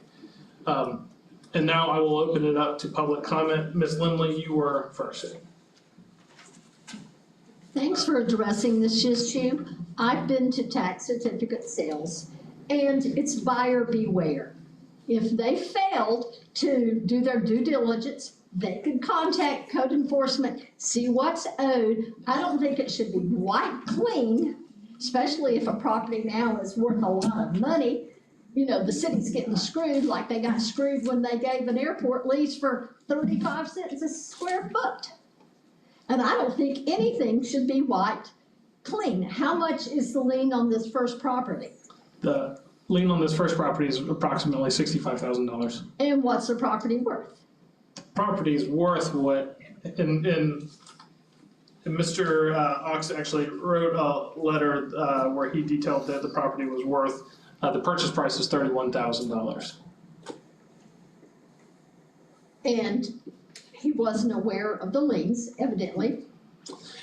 The current owner was not aware of the liens when he bought it, so he's buying it from the current owner that bought it for $8,700 and is selling it for the $31,000. Well, I don't think it should be wiped clean. He should maybe pay at least half of what the assessment is, because it's, even though you may change the protocol, these other people say, well, I was treated unfairly. Yeah. So I don't think it should be wiped clean, at least half of what the lien is. If not, the city can just take it, then they can sell it for $30,000. Thank you, Ms. Limley. We have somebody who else wants to speak on this, and that's Mr. Lilker.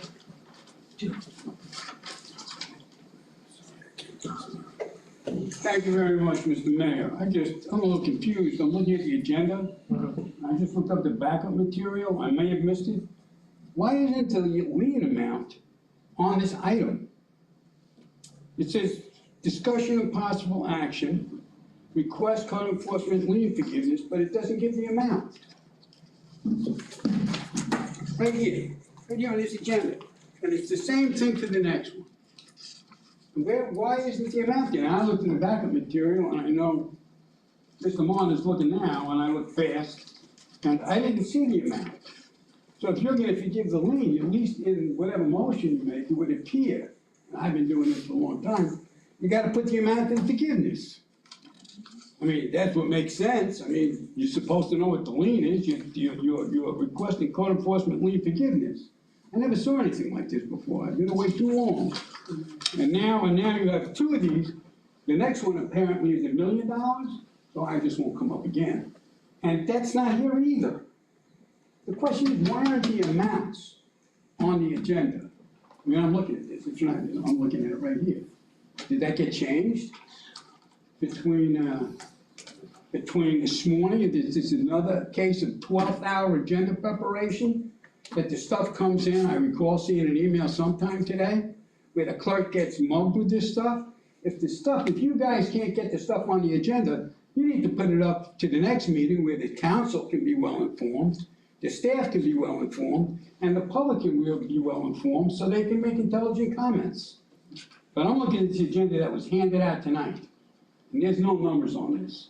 And I would respectfully ask that you guys consider the way you folks do business. I mean, it's just wrong. We're way past that now. And if it's not in the backup material, which I don't see, I don't know how you're going to approve of forgiveness without putting the amount in there, Mr. Moore. Thank you very much, Your Honor. Thank you, Mr. Local. I'll speak to that. I saw the amounts from the backup material that were provided by code enforcement for these 2 items. That's where I'm getting my numbers from. Not anyway, though.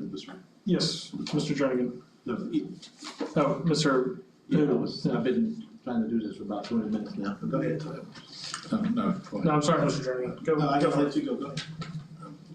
I just wanted to offer a point of clarification on what the council can and cannot do tonight. So you're dealing with two particular legal elements of the code enforcement process. The magistrate sets a fine, which can be a fixed fine or it can accrue over time. The fine amount and the duration for the fine and how it accrues, all of that is within the province of what is now a code enforcement magistrate. Now, on item 12, on that particular item, you'll see that that fine was imposed by a code enforcement board because that's what the city used at the time. Now we've moved to a magistrate. But the fine amount is set by and belongs to the board or magistrate, and only that entity can change that by amending the order that was imposed. The second element of this, however, is the lien to enforce the payment of that amount. The lien belongs, and I use the word belongs for lack of a better term, belongs to the city council.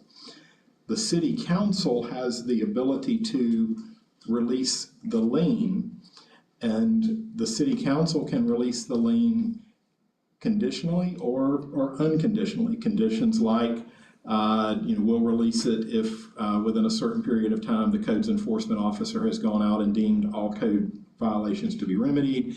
We'll release it upon the payment of a certain amount of money, usually at some fraction of the total amount currently owed based on the code enforcement magistrate's order.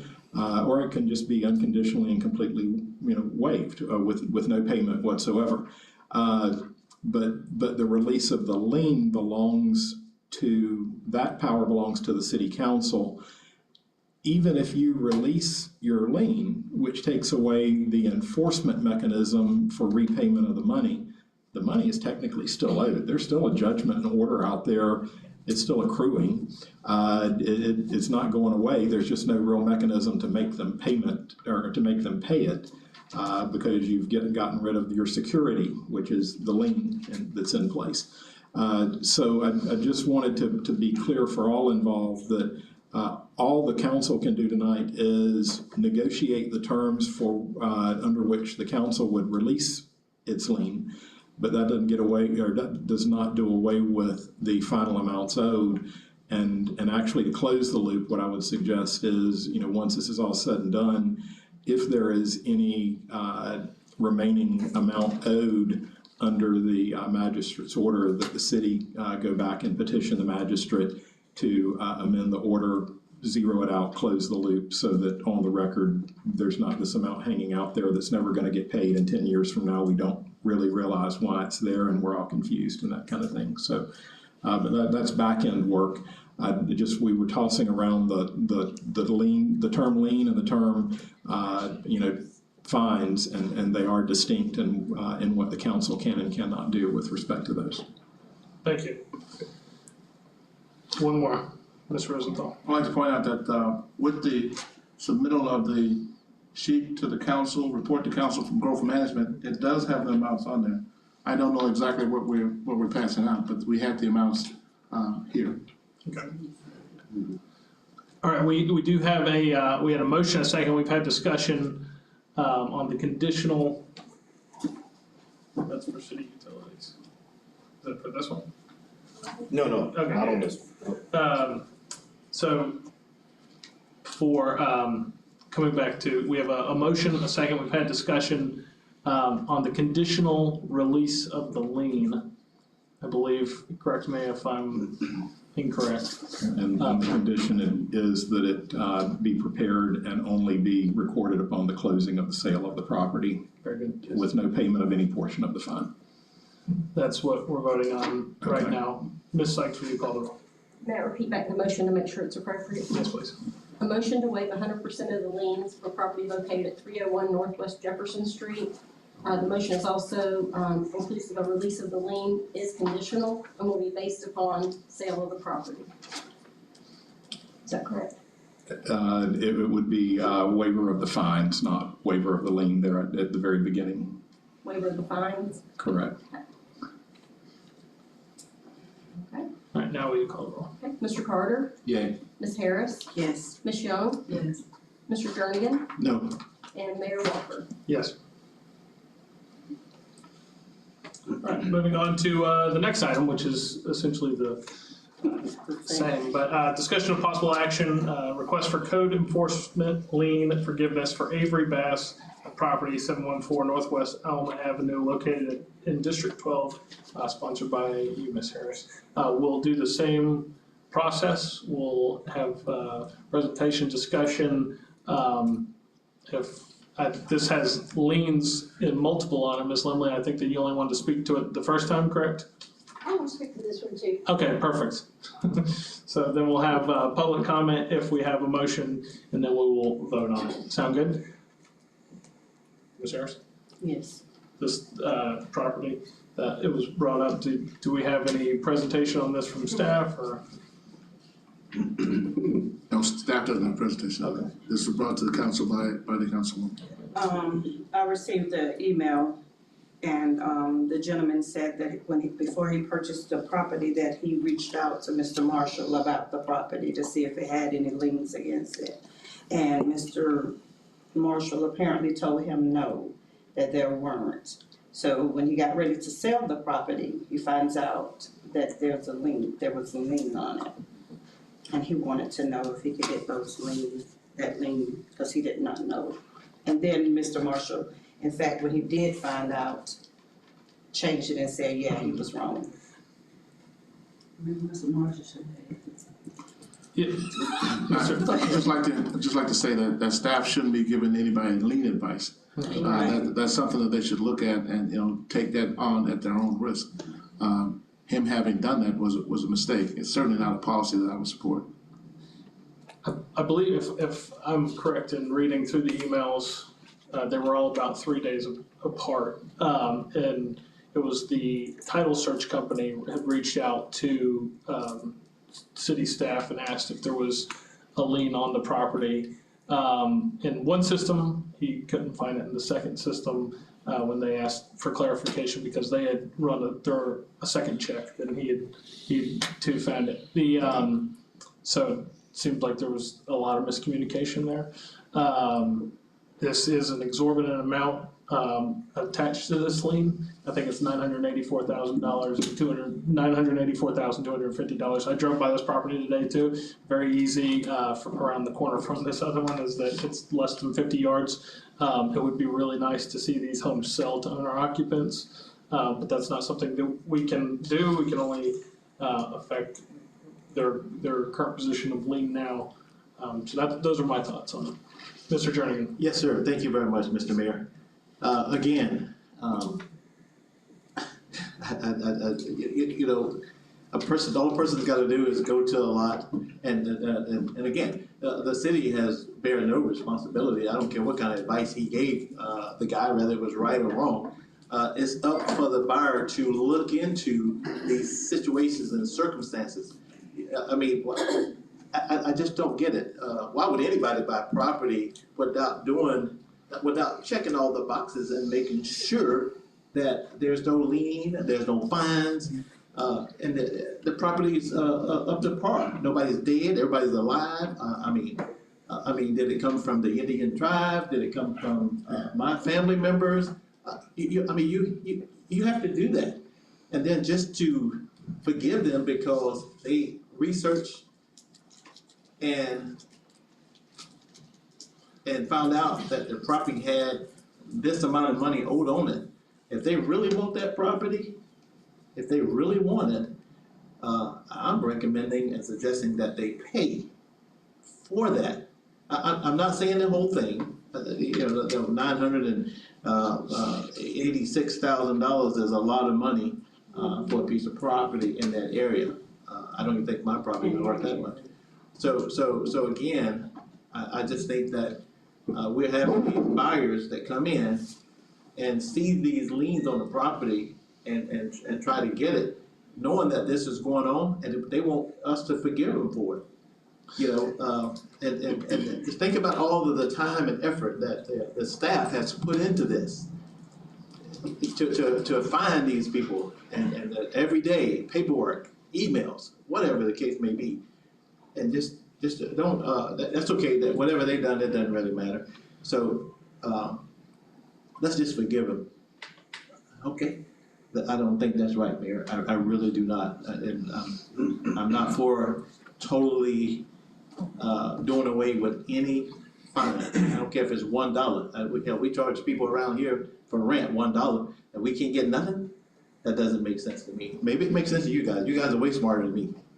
And Mayor, if I may, I agree. And I changed my vote on the last one, considering that it doesn't go away. But I totally agree with Councilman Jernigan that they should be a responsibility to the lien. And with it, our employee giving out the wrong information, that's very serious. Because it could have actually been someone who could afford to pay, a company, that could have been a really bad mess up that could fall back on us. So I think that really needs to be addressed.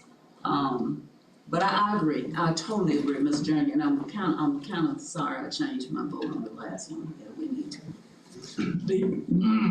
Councilman Carter. I was just gonna say, I think there's two issues with this.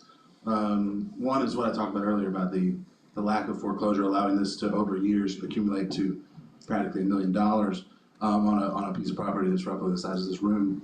And so there's two pickles here. I think one, if we don't, no one's gonna pay $1 million for this, ever. Therefore, the option is do something about the lien, or it sits there and becomes a blighted eyesore, more so than I think it already is. Also, the second pickle being, they had an agent reach out to the city about this. There was a miscommunication. They began the proceedings. We reached out again later to correct the error, but it certainly caused a bit of a jumble in what they're trying to do. And what they're trying to do is buy this land and put a house on it, which we desperately need. Again, I think that we may not be handling all of this very well. I'm excited that the staff is gonna try to put us together some ways to handle this better. But in this case, given the pickle of, no one's paying $1 million for this piece of property ever. And the pickle of, we accidentally kind of jumbled up communications on this. I would make the motion basically identical to the previous motion for this property and this lien. Rather move to. So you're I am. Councilman Carter has made a motion to mirror the previous motion, and we have a second by Councilwoman Harris. Any further discussion? I'll kick off discussion just real quick. Our goal should be with the people in mind, right? Making sure that there's good housing in place, so that our people, our workforce, our children can live in nice houses here in this community.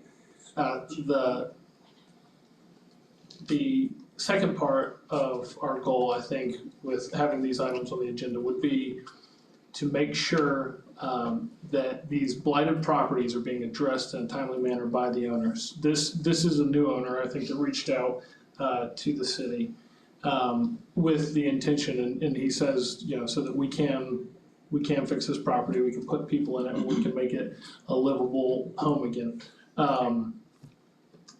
So those are my thoughts around it. Those are my goals whenever I see these on our agendas, to keep the people in mind. I know that you had something, Ms. Young.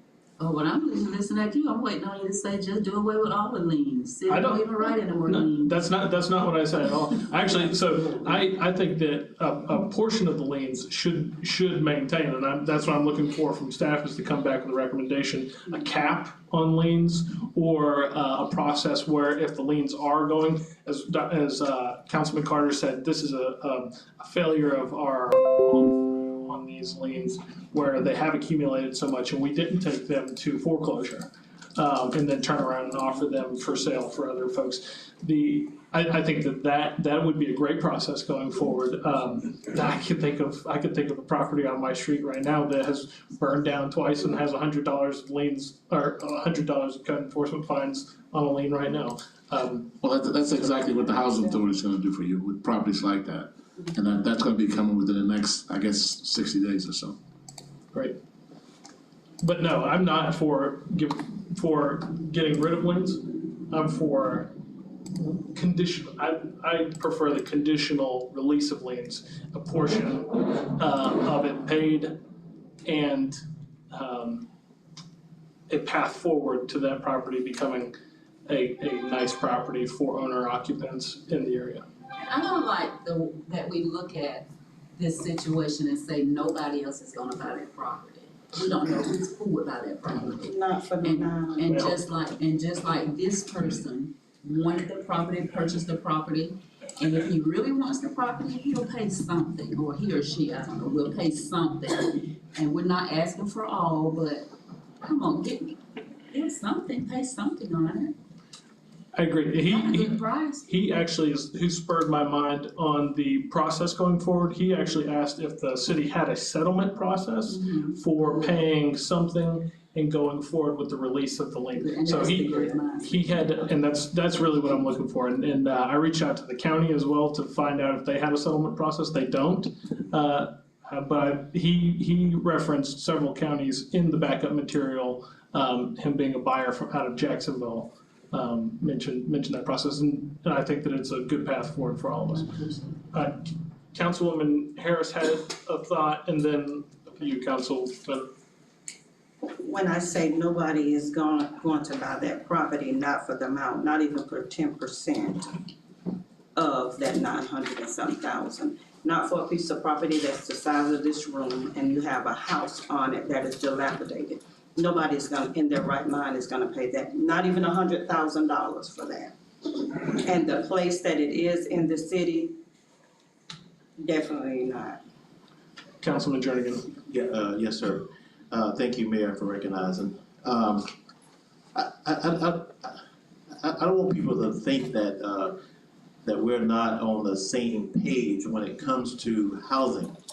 I'm on the same page as far as housing, making Lake City and Columbia County beautiful. I'm 100% with you there.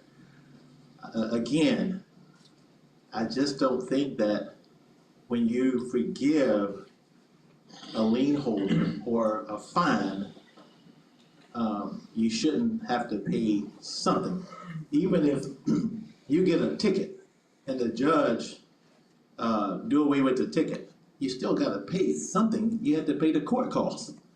So I'm just using that analogy or simile or metaphor, thinking that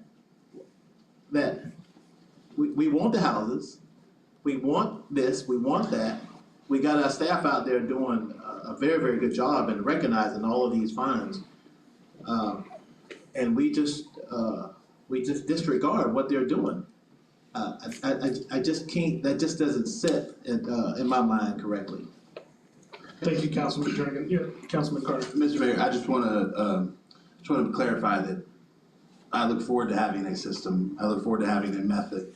I don't generally think we should be forgiving every ounce of every one of these things and stuff like that. It's just that at the moment, this feels like, especially the size of this, how large it was allowed to get. And I know that we're literally training new code enforcement officers as we speak. I know that section of our government is growing, but the size of this feels like a ridiculous error. That's why I'm approaching these two items this way and hoping to have a system in place moving forward, whether it be a settlement program, whether it be a percentage or a payment, something, we definitely need to have that. I don't think that we don't. I think we're all on the same page, it feels like, in that regard. I'm just discussing these particular items and the lack of that system so far. Thank you, Councilman Carter. And now I'll open it up to public comment. I did have Ms. Barbara Limley, you go first. Get to everybody else. Thank you. Unfortunately, you've already disregarded the lien on the previous property. Everybody should have to pay something. and you say to the buyer, and this one was out of Jackson, well, they're professional buyers that buy tax certificates. They buy the property, flip it, he should totally been aware, and you can't assume anything because you know what happens when you assume. It makes an ass of you and me and them and everybody else. And this one with the large lien, you know, you should pay something, five grand, 10 grand, maybe, you know, but that other amount is ridiculous, but everybody should have to pay something. You know, buyer beware. I've looked at properties, I've checked and said, oh, there's liens. You know, you pull up who hasn't paid their taxes. I ride around, you know, I bought a house on Monroe and it was in pretty bad shape and went to code enforcement court, and in fact, I was given X amount of days to clean it up. I cleaned it up and I didn't have any, I hadn't even bought it yet, but I cleaned it up so we would avoid those liens. And if you're an out-of-town buyer, I'm sorry, you just have to bear the bullet. You screwed up. You gotta pay some money because the city needs every dime, every penny it can. So maybe we can get more code enforcement, because at budget hearing, I spoke so that department could get somebody else to work because there wasn't enough of Marshall Soda to go around. Thank you. Thank you, Ms. Lovely. Just for clarification, so this buyer did reach out, that's why he's asking for the lien forgiveness, or in that instance, he didn't buy it at tax auction, he was going through the normal process of buying it, and that's where this one came from, that's why it was brought up. Just, So what? You know, and if he wanted it, he should have been here to plead this case. I don't know. Up next, Mr. Bowden. Just quickly, Mr. Mayor, you just approved a lien forgiveness. I think it would be, how would I say it? How can you approve one at the same meeting and not approve the next one? That's not fair. Plain and simple. If you're gonna give one, forgive the other one. You know, it makes no sense. I know Councilwoman said she wish she had voted that way. It's too late. You've already voted for one. You're gonna tell him no. The other thing is this: if you're not gonna go to foreclosure and the city take the property, then that property gonna stay there, or eyesore. It's no benefit to the community. Yes, we're not getting any money for it. And back to the point about staff time. That $1 million for fine, it's not just the staff go out there every day. That accumulates over the day's period of time. Marshall Soul probably spent 3 days on this in the past 5 years. It's not like he spent $1 million for time on it. That's automatic. You have to go out and visit the property. It's every day it's a fine. Every day it's a fine. So it's accumulated by the order of the judge, not all the staff doing any work on it. But the bottom line is you just approved one. If I was this property owner and watching this meeting tonight and saw the city council just approved a lien forgiveness on one and you denied me mine, I want to know why. Because then that's discrimination. Thank you, Mr. Bowden. Mr. Lilliker, did you want to speak to this one as well?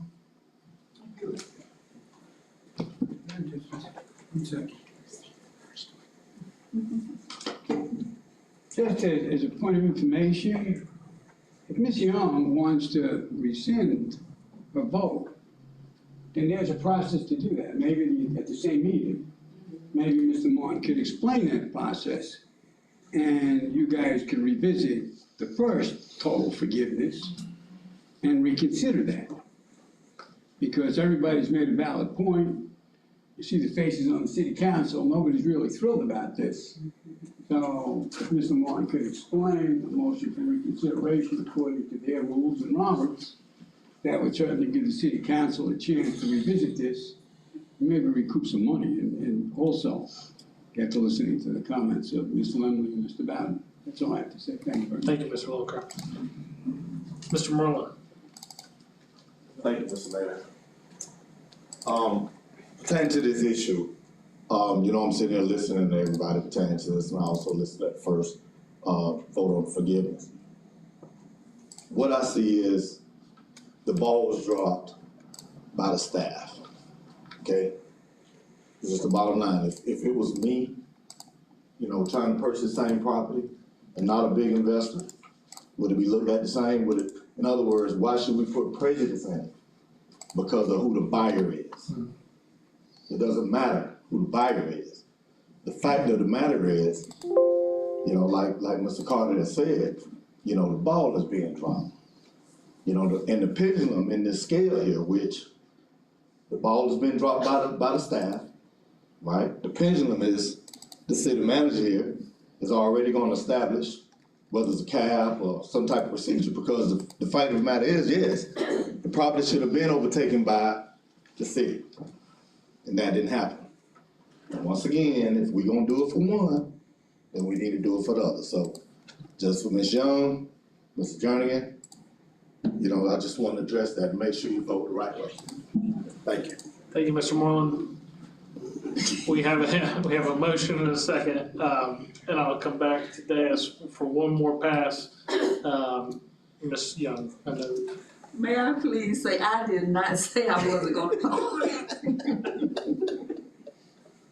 That's not good. Anybody else? All right, we have a motion, a second, we've had discussion, let me make sure I didn't skip anybody in the audience, we got everybody covered. Ms. Sykes, please call the roll. May I clarify the motion and ask a question? Please do. Okay, let me ask the question first. It was stated that you wanted to mirror the first motion. The first motion did include, a release of lien as conditional and will be based on the sale of the property, but it's my understanding this property's already been sold and the person purchased the property not knowing it had a lien on it, so do we need to take that part out?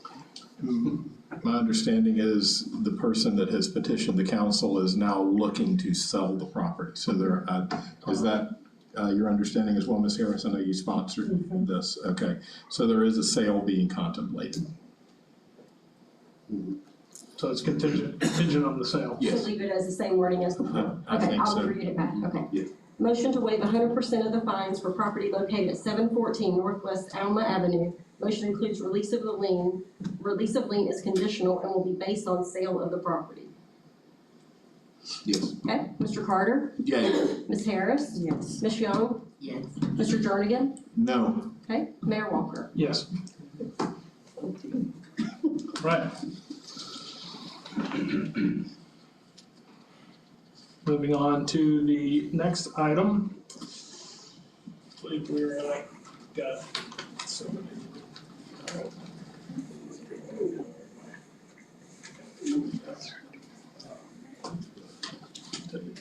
All right, we're at item number 13, discussion and possible action, council to elect vice mayor to serve the remainder of 2024 and 2025. Mr. Hill was serving as vice mayor for 2024, so we'll need someone to step in for the remainder of that as well as the year 2025. Per the charter, the city council shall elect one of its members as vice mayor.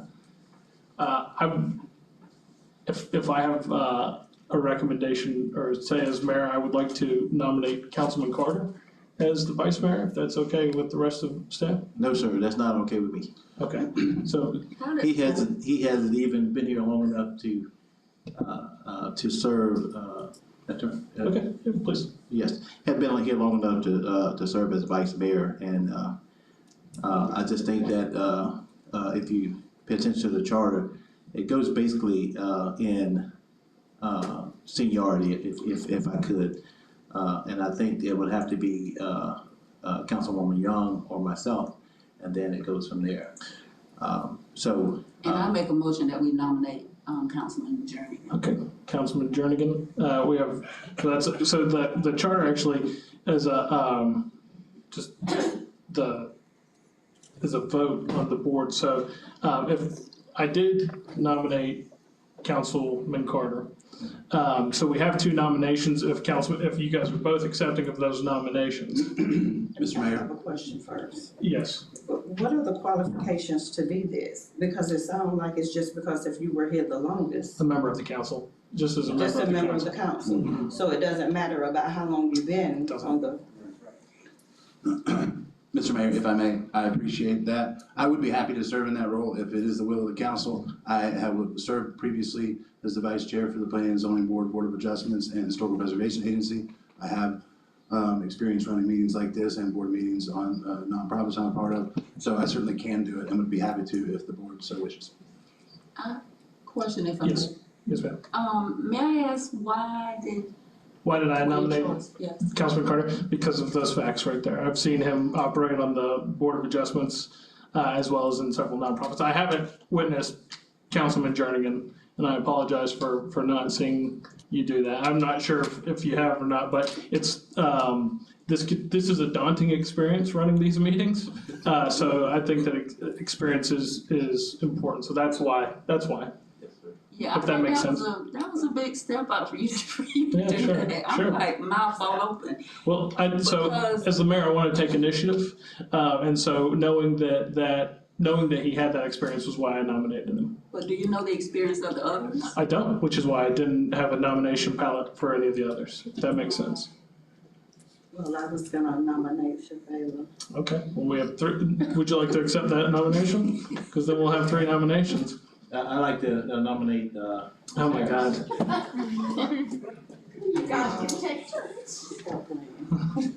yeah, there's no qualifications, right?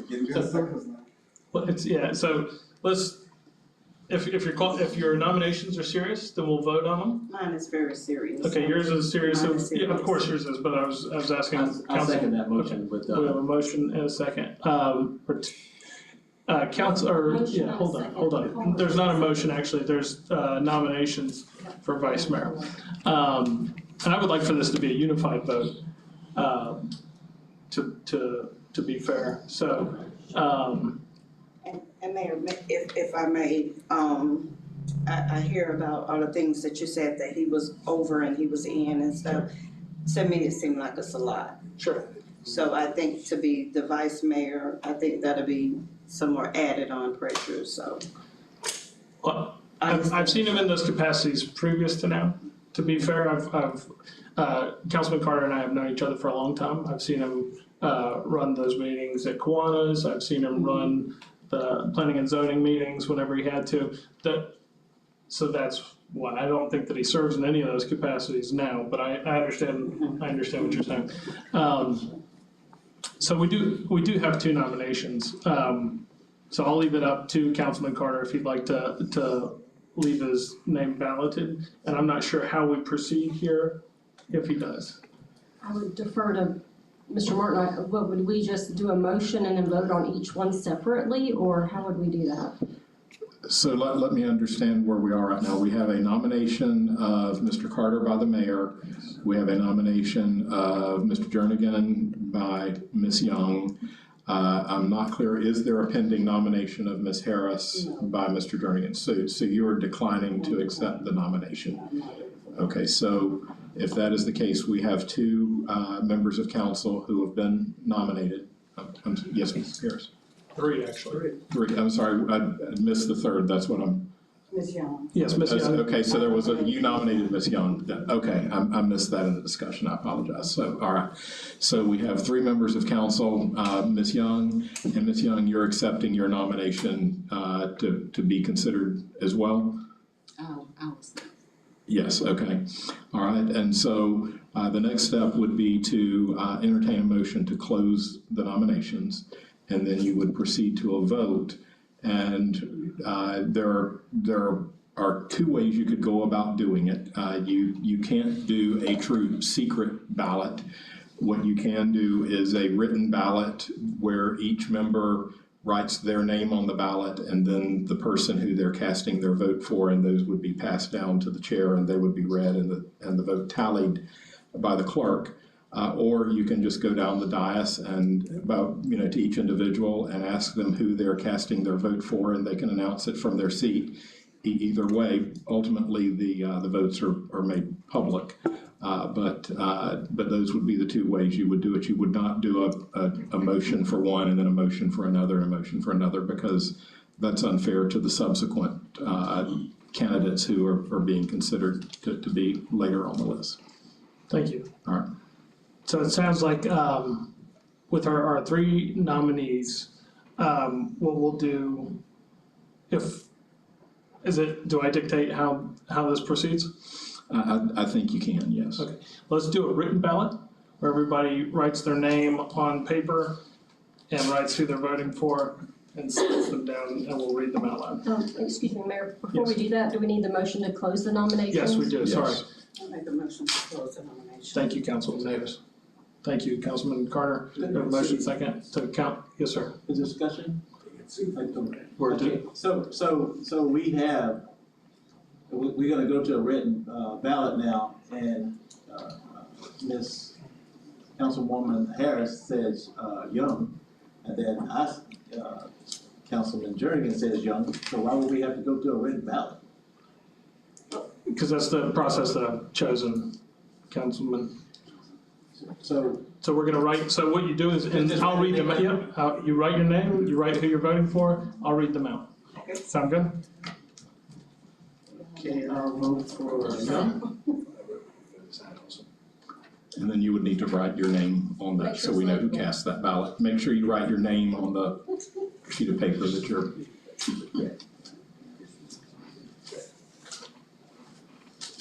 Thank you.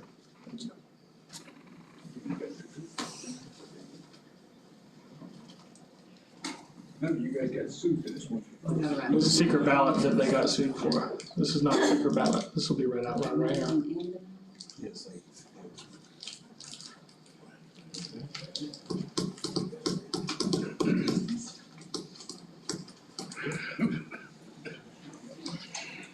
My goodness. My goodness.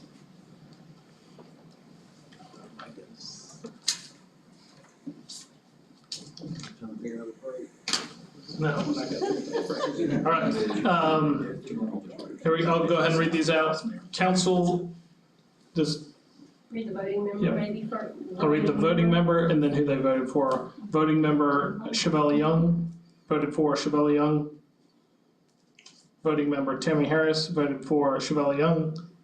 Voting member Noah Walker, voted for James Carter. James Carter voted for James Carter. And Mr. Jernigan voted for Chevelle Young. So congratulations, Ms. Chevelle Young, our vice mayor. And so, Mr. Mayor, Yes. what I would recommend, just to kind of sew it up, would be that someone actually offer a motion appointing Ms. Young as vice mayor, and there be a vote on that. I'll entertain that motion currently. Second. No, I'll entertain, you have to make the motion. Okay, I'd like to make a motion that we select or nominate Miss Councilwoman Young for vice mayor. Motion and a second to ratify our voting. Any discussion? Yes, go ahead, Ms. Harris. Yeah, so what, no, you don't have to move, I don't think. No. And to clarify, it would be to appoint her based on the appoint her, outcome of the yes. election. To Yes. ratify and appoint Ms. Young as our vice mayor. So we have a motion, a second, any other discussion? Hearing none, Ms. Sykes, will you call the roll? Yes. And this is to finish out the 2024 term and then to serve the entire 25 term. Okay, Mr. Jernigan? Yes. Okay, Ms. Harris? Yes. Ms. Young? Yes. Mr. Carter? Yay. And Mayor Walker? Yes. All right. Now on to item 15. I'll begin this portion with public comment. 14, sorry.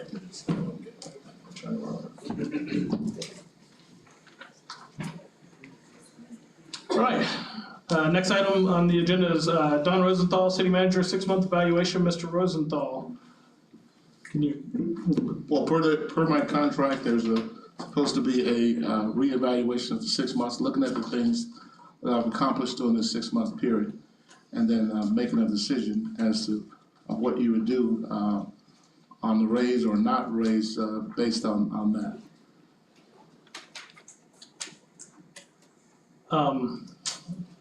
I would like, so the process, what we're looking at is the process of your 6-month evaluation. Does anybody have would anybody like to start out with any thoughts? Councilman Carter? Mr. Mayor, I think we already have a pretty solid evaluation situation in place for city clerk. We did that a few months back, I believe. I think to have some sort of a form, different hit points, notes, so that we can grade it on a 1 to 10, so on and so forth, put together. Obviously, I've never been involved in evaluating a city manager before the hiring of this one, but that seems like the best approach to me. I agree. I think that a list of KPIs and where you're measuring up to the KPIs based on where we are as a city, I think would be very great. Any other thoughts on that? Oh, yes. yeah, 6 months evaluation, yeah, I'm ready for that. It's not about, what the city clerk has done and what we did for the city clerk and, the format that we use. I think Mr. Rosenthal he's done a, pretty good job while he was here. And I don't know how much money he's requesting, but it's not about evaluation, it's about, money. So, I don't know where y'all coming from with this evaluation. Mr. Rosenthal's looking for money right now. He's brought all this money and ideas to the city of Lake City. And we could do an evaluation and use the same system that we had from the previous, city council. City manager. So, we can take that evaluation there and then at the end, just put down what he's looking for as far as finances. I don't know what else you could do. I think this may strictly be process of evaluation, yes, sir, Mr. Rosenthal. Yeah, I would be open to anything the council wanted to do, however they want to do it, would be fine with me. Ms. Billy Jo, can you give us guidance on process for how we may walk through this evaluation and a recommendation? It is quite a bit different because he was hired by the council and he has a contract. So generally you would defer back to his contract. If his contract says he gets an evaluation in 6 months, then you would do that. Whether the documentation, you would have to look at what you've done for previous city managers. I don't know that the same evaluation for the city clerk would qualify because the jobs are totally different. But yes, sir, council. I was just gonna remind the council that the base document that was used for Mr. Rosenthal's contract was the ICMA model contract, and ICMA also has a model evaluation, and that may be an instrument that you can look to give some guidance on what you use for the council to evaluate. So. Great. All right, thank you. Thank you all. So I think that would be a great place to start if we could provide that. Now, would we do this on a one-by-one basis, or would we do this as a group? How do you obviously have some thoughts, Councilman Carter? I would shake my head. Okay. Let me know, Mr. Rose. You could do it either way you want to do it. You could do it individually and then consult back at a meeting at a later date, or you can do it at the meeting itself. But I think the suggestion was good. To start with the evaluation sheet from ICMA would be a good start. What is the timeline so obviously you've been in the seat since the beginning of July. We need to complete this by the end of January, is that correct? It's after 6 months. I've done the 6 months. Okay. So. ASAP. I would suggest that as a council that we all do this individually and then bring all of our considerations forward at a meeting rather than doing it at a meeting. That would be my preference. Okay. If that is okay with everybody, that's how we'll proceed. And we'll work on scheduling each individual person for your evaluation. Does that make sense? Does that sound good? Yes, makes sense to me. All right, thank you. Thank you. All right. Thank you, Ms. Rosenthal. Thank you, Ms. Billy Jo. Speaking of Ms. Billy Jo, I believe that you are up for our next item. We'll have your presentation and then we'll take public comments after. thank you, council members. Mr. Rosenthal and I had a discussion about what it would look like if the city were to go to a 4-day work week. So I did a little bit of research. I didn't do a whole lot of research, I will admit to that. However, I did get some information from a few other cities that have already implemented a 4-day work week. And tonight, this is only to bring the idea to council, let you guys think it over, ask a few questions. I can go back and get some more information depending on what you ask. It's just kind of put a bug in your ear and let you think about it. Studies have shown that other municipalities who have gone to a 4-day work week, they tend to save money, they have less employee turnover, increased morale, and have higher recruitment rates. In addition, citizens have the availability to city offices earlier in the morning and in the evening hours. Some other municipalities have gone to a 4-day week and they've had great success. As I said, we are thinking about if the council does decide to go in this direction, that we would do it on a trial basis for the year of 2025, see how it works. And in between that time of that year, get feedback from citizens, get it back from employees and directors, and see how it goes from there. I created, looking at it 2 different ways. So the first way, the city would be open for 5 days, but the employees would work 4 days, so there'd be a staggered. Some employees would be off on Monday, some would be off on Fridays. So with that, it's a measure to assist employee retention and less turnover. Cities would remain open, like I said, 5 days. Business hours would be extended for citizens, 2 hours. So 1 hour in the morning, 1 hour in the evening. Some employees would be off on Mondays and Fridays, depending on, so they're working a 4 10-hour day. It could increase employee efficiency and less absenteeism, and it could make the city of Lake City more marketable to applicants and decrease turnover. The other option is 4 days to where the city will close completely on Fridays, except for police and fire. Those have to be manned 24/7. And then in certain departments, I believe with water and wastewater, they would have to stagger their days because those have to be manned as well. But in measure to assist employee recruitment and retention, again, and lessen turnover, again, the city would close on Fridays. Those extended hours would go through 1 hour in the morning, 1 hour in the evening, and then all employees would be off on Friday except for fire and PD. And then this could increase employee efficiency and create less absenteeism, and it could make the city of Lake City more marketable to applicants and decrease turnover. So looking at this, when we look at I did some digging into this. I ran the numbers to look at our retention rate and our turnover rate. So bad turnover, those who left for negative reasons, either because they were disgruntled or they got fired or those sorts of things, was 21.67% for the 2024 fiscal year. The good turnover for those that left because they were moving on to another job or those sorts of things, or maybe they moved out of the area, was 2%. The U.S. Bureau of Labor Statistics reports that the average employee turnover rate across all industries is 3.5%. That's pretty low, and ours is pretty high. We're looking at an 18% higher than the national average with our employee turnover rate. So I looked at the advantages for the city going to a 4-day week and opening 5 days, extended business hours, extra time for citizens, projects completed in a compressed time frame, increased productivity, reduced employee turnover, the competitive advantage for hiring. We can advertise as leaders in the work-life balance. That's a popular thing these days. And then lowering healthcare costs of employees to help keep premiums from increasing. And it could reduce employee absenteeism because they're off 1 day a week extra. And then if you go to the 4-day week where everybody's off, where we're closed on Fridays, there's a few more advantages to that.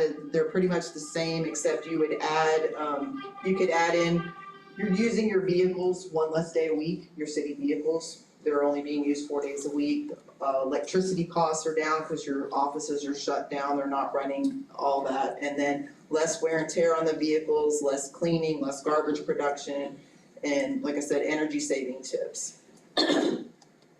The advantages for the employees, it's an improved work-life balance. Like I said before, that's a popular thing these days, especially with younger workers entering the workforce. They like that they get more family time, and they'd still be getting their 40 hours in just in 4 days. It could increase productivity. Employees may be more focused and motivated to complete tasks efficiently. Better mental health. Employees may experience less stress and better mental health. It could reduce their commute times. Employees would only be driving to work 4 days a week instead of 5 days, so it lowers their fuel costs, less wear and tear on their personal vehicle. And then it can also help reduce traffic congestion and pollution. And then employees may have lower healthcare costs from better mental health. And then the reduction in personnel expenses, according to Ride to Work, the average American would save approximately $708 a year in fuel. It could be a little bit more, it could be a little less. And then other considerations to include, like I said before, wear and tear on their vehicles, reducing commute by 1 day, and then more family time. All right. With a 4-day work week, staff would experience an increase in productivity because they only lose the staging and commuting time for 1 day. And then the time it takes to get to a job, set it up, and then get to that job, taking it down, those times 4 days a week instead of 5. Increased efficiency by reducing employee inefficiency associated with the start and end work days, breaks, lunch periods, and then increased employee morale. So when you're looking at special projects, Monday through Thursday work week would allow for maintenance and special projects to be done on Fridays when the staff are off. When it comes to, building maintenance, IT updates and changes, facilities, cleaning, carpets, repairs, those sorts of things. And then here are the disadvantages if you're open 5 days and the employees are working 4 days. Overtime pay would increase. I can tell you that because if you have an employee that's off on Monday and then they call in on Friday, then you're calling somebody that's scheduled to be off to come in and work for them. So you're gonna pay more overtime. And then employees that are on call would be on call for 3 days instead of just 2. And then you could run into directors not working the same days as staff if the directors also only work 4 days a week. And then the departments would not be fully staffed for 2 days. Now, if you're open 4 days and you're closed on Fridays, the city offices are not staffed on Fridays at all. And then you'd have some employees that are on call for 3 days. And then we were looking at the hours of operation, so currently we're Monday through Friday from 8 to 5, and then customer service closes at 4:30 to give them time to close out their drawers and everything. The proposed hours would be Monday through Friday from 7 a.m. to 6 p.m. Now currently, a lot of our utilities already come in at 7. They're used to coming in at 7, but they leave at 4. This we would be working 7 to 6, and then if you went Monday through Thursday, 7 to 6. Open outside regular business hours, and then the citizens will be able to receive city services at a time more convenient to them before their normal working day and then after a normal working day.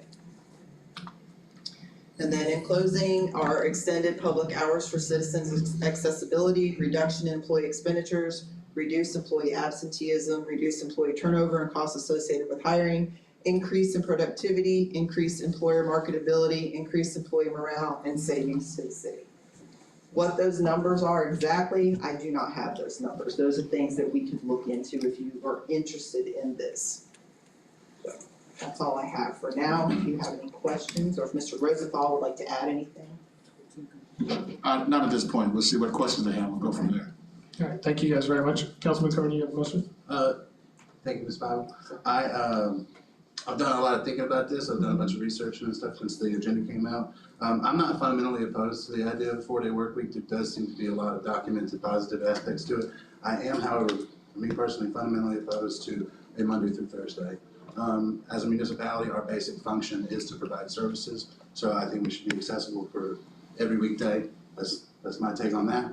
So I also think that having worked 4 10s as a schedule before myself, there are certainly benefits. I liked that myself. But I also know that there's definitely some members of staff, I would say specifically single parents, who may find some of these things very difficult. And I asked Mr. Rosenthal what he thought about this this afternoon. The idea that for people who this is going to dramatically affect the lives of, would 8-hour shifts be still something that is available? You mentioned that some of the utilities is already working 7 to 4, so it seems like that is something that would be possible. So I think if it's going to dramatically impact a member of staff's ability to function in their lives with their children getting to school, getting out of school, so on and so forth, as long as the option is available for some 8-hour shifts in those cases. And I think something else I'd really like to see before implementing this trial period or otherwise would be polling of the staff entirely. I would like to have really 2 questions that have occurred to me. One, is this a dramatic change or effect on your life in a negative fashion? And then 2, does the additional day off counterbalance that enough that you would wish to proceed with this? I just think it would be nice to know what staff as a whole thinks on this. And if it come back and 80% of staff says, heck yeah, 4-day work week, that sounds terrific, then I would say that we proceed. If 80% come back and say, heck no, I don't like it, then I think that we should take that into consideration as well, and that's all I've got. Thank you. That was a lot. Yes, Councilwoman. You want to say? I'm sorry. We'll come back to you after all the council. Yes, I'm not inclined to Fridays close. That's the no for me.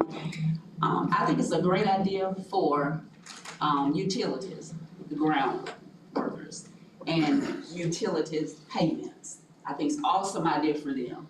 But as far as administration, I'm sold for 8 to 5, Monday through Friday for administration. I think this will be a really good thing for, like I said, the ground workers. This would really be, I believe, an advantage for them, but I, like, Councilman Carter said, I would like for them to, give them an option. And payments, utility payments, oh, that would be amazing, because it's so hard to get there a lot of times, and they're open, like you say, 4:30, they're shutting down to count their till and all. So that's my take on it. Any other questions, comments from the council before we go to public comment? I wanted to know, did you happen to speak to different employees to see what they thought about it already, or? I have, What's your feedback I've from them? spoken to a few, most of them are in favor of it. It's administrators that weren't quite in favor of it, because they don't like the idea of them not being here if their staff is off, if we did the 4 for employees and, still open 5 days. And I did speak to some that, with the child problem, because children that have to be, if they're in after school or daycare, they have to be picked up by 6 o'clock, and then they can't be dropped off before 7:15 or 7:30, so that is an issue as well. Okay, if we try this out, because I'm definitely in favor of the 4 days, my thought was for it to be Monday through Thursday, and they be off Friday, Saturday, and Sunday. And that Friday would give them time to be with their families, doctor's appointments, they don't have to take off from work, they can set their appointments because they know that's a set day that they're gonna be off. The other thing is, instead of 1 full year, I think it should just be half a year to see exactly what happens in 6 months versus stretching it out for 1 year, and so many people are uncomfortable. Give it 6 months and we'll revisit and talk about how people like it. Councilman Jernigan? Of course, I always got something to say, though. There's a couple of things. I've worked the 8 hours, I've worked the 12-hour shifts, I've worked the 10-hour shifts, and I'm in favor of it. However, it's almost like working in security or the first responders. Somebody has to be there, and that's where the problem lies. Somebody always have to be there in case something happens. Not saying something's gonna happen, but the presence, we have to be there. Also, what made you come up with this idea? I mean, it's like, I think it's good that, Mr. Rosenthal, he's Speedy Gonzalez and getting a lot of things going on, and then all of a sudden, now we're talking about 4-day weeks, and it's like, the only time I've ever done this in a professional setting is working for the Florida Department of Correction and the Florida Highway Patrol and places like that. So you'll get those kind of things, but somebody always have to be there. So I think that's where the problem is going to be. And trust me, the staff they're in favor of it. And to know that you're not there for your staff or with your staff, that can mentally affect you as well as Mr. Rosenthal. So and again, taking a poll, making sure we got this thing lined up the right way. Let's see what happens. So Councilman, if I may, we can definitely take that poll. We were discussing ways of gauging how many people wanted to do it anyway. So taking that poll would be no problem. We'd be happy to do that. I think that would be wise. I have a question for you. Do you know how many open positions the city has currently? Right now, I think we have 11. Okay. So the poll and then the actual savings on this initiative, I think, would be really important. Again, in favor of the 5 days open, not opposed to the 4-day work week for the staff, just because we've trained, the citizen is trained that the city's open 5 days a week. So what would be a major uproar would be a handful of people going up there every Friday and it becoming a riot in downtown. I will, if nobody else has any comments now, I will open this up to public comment. We have a few people that want to speak on this, so we will start with you, Ms. Lindley. Okay, thank you. It's already mentioned as far as childcare, certain time to pick up, certain time to be gone. And I don't know how many single employees have children But I think that would be a big negative to me if I was a single parent and had to be responsible. And I question, how would this improve the healthcare reduction? And the other people are the people like me. I don't live in the city, but I have properties. And I think the people that pay your salaries, the city needs to be told, not just the employees, but the people that you service. You know, your civil employees, and I think that needs to come into consideration. And as far as for people, okay, somebody mentioned overtime. Well, everybody, okay, you got 410, but what happens if there's a big water bust and you gotta call in the water people? Or if there's a big gas problem, you gotta call in the gas people. You know, what happens and how does it reduce healthcare costs? And how does it really improve productivity? When I go to customer service, they seem to be very efficient at what they do. And having a day off doesn't always work. You know, you may have a job where you don't get Fridays off, so it doesn't really matter. You know, if you go to the dentist, most dentists never work on Friday anyway, so, you know, that's no big deal. But I think you need to poll the public, poll all the employees, and check with some smaller cities. Some things may work in a larger city, but it may not work here. Thank you. Thank you, Ms. Limley.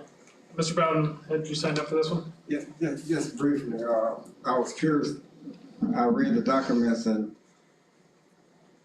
I'm wondering what other cities that we are aware of, comparable to the city of Lake City, you know, our size, our kind of operation that implemented this kind of program. I agree with Mr. Carter told and with you, that we set on 5 days. The state work 5 days a week, the county work 5 days a week, the courts open 5 days a week. It'll be very difficult for me as a citizen to accept the fact that our city is going to be closed on Friday. It's not just about the employees on the railroad, it's not just about how the employees see it, it's how the people who you work for feel about it. Keep in mind, you like the board of directors, Mr. Rostal is the CEO, but we're the stockholders. So there gotta be some consideration given to the stockholders. It's not just about how the employees feel about it, how the public feel about it. So you're gonna do a poll, get a poll from everybody, get a poll. I'm not opposed to 4-day work week. I'm opposed to not having city open on Friday. Definitely opposed to that. Absolutely, completely opposed to that. You know, and the other issue I got with it is that you say that you're gonna save money on fuel. Well, 40 hours is 40 hours. So if you drive your truck 40 hours and 10 hours a day for 4 days, that's 40 hours. If it's 8 hours a day for 5 days, it's still 40 hours. You know, it's not as if you're cutting back on your fuel costs, on the employee costs, yes, but on the city costs, it's the same thing. You know, you drive that truck, you're using that vehicle for 40 hours. Only saving to the employee, he doesn't come to work on one of those days, so he stay home. But it's still the same amount of gas being used if you're talking about the number of hours.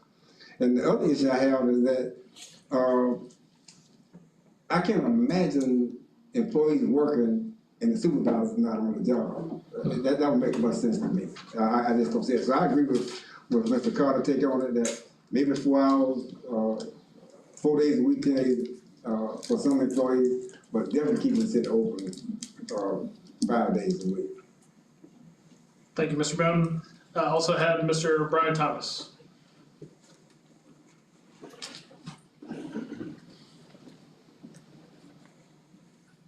Thank you, Mr. Mayor, and I'll preface this by saying as a staff member, I'm more than happy to share my experience in my previous jurisdiction working on 410s, or if you prefer, I will provide those comments directly to your HR director instead as part of an overall survey. But I'm happy to share our experience in the previous jurisdiction that I worked with if you're interested. Absolutely. Any insight I think is needed. In the previous jurisdiction, I actually was the director, essentially the equivalence of the planning or growth management director here. I was director of planning and economic development. So I had the building department under me, code enforcement, planning, economic development, and the CRA. In that capacity, when they first announced that we were going to give it a try, I was actually a little bit concerned because I knew I was already working 5 10s, and I knew that at least personally it was going to be an effect on my productivity as a director because we were already working those extra hours. But that being said, once we had been up and running for a few weeks, the adjustment happened pretty quickly.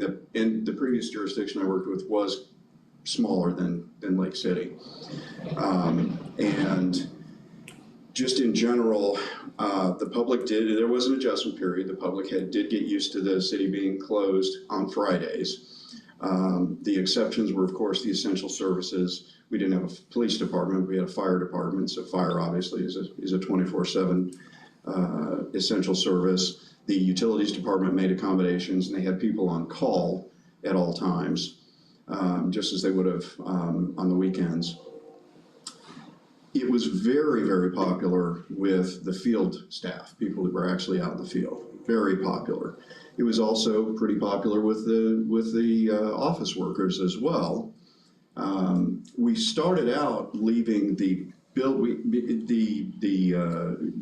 development community is very robust down there, and so we started with the building department staying open on Friday. The rest of the offices were closed. Building department stayed open because we thought it would be necessary, but actually after a couple of years we realized that the amount of volume of business that was coming into the building department, even as busy as they were on Fridays, diminished dramatically. They were even talking about going ahead and shutting that down on Fridays just because there were so few people coming in. Everybody seemed to adjust to it.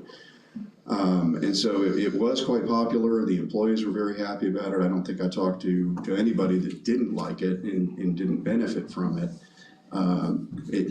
Again, you're absolutely right. There will be an adjustment period depending on how you decide you would want to try to implement this.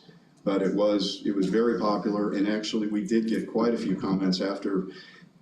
When it was announced, members of the public were very concerned about how it was going to affect them not being able to go on Fridays.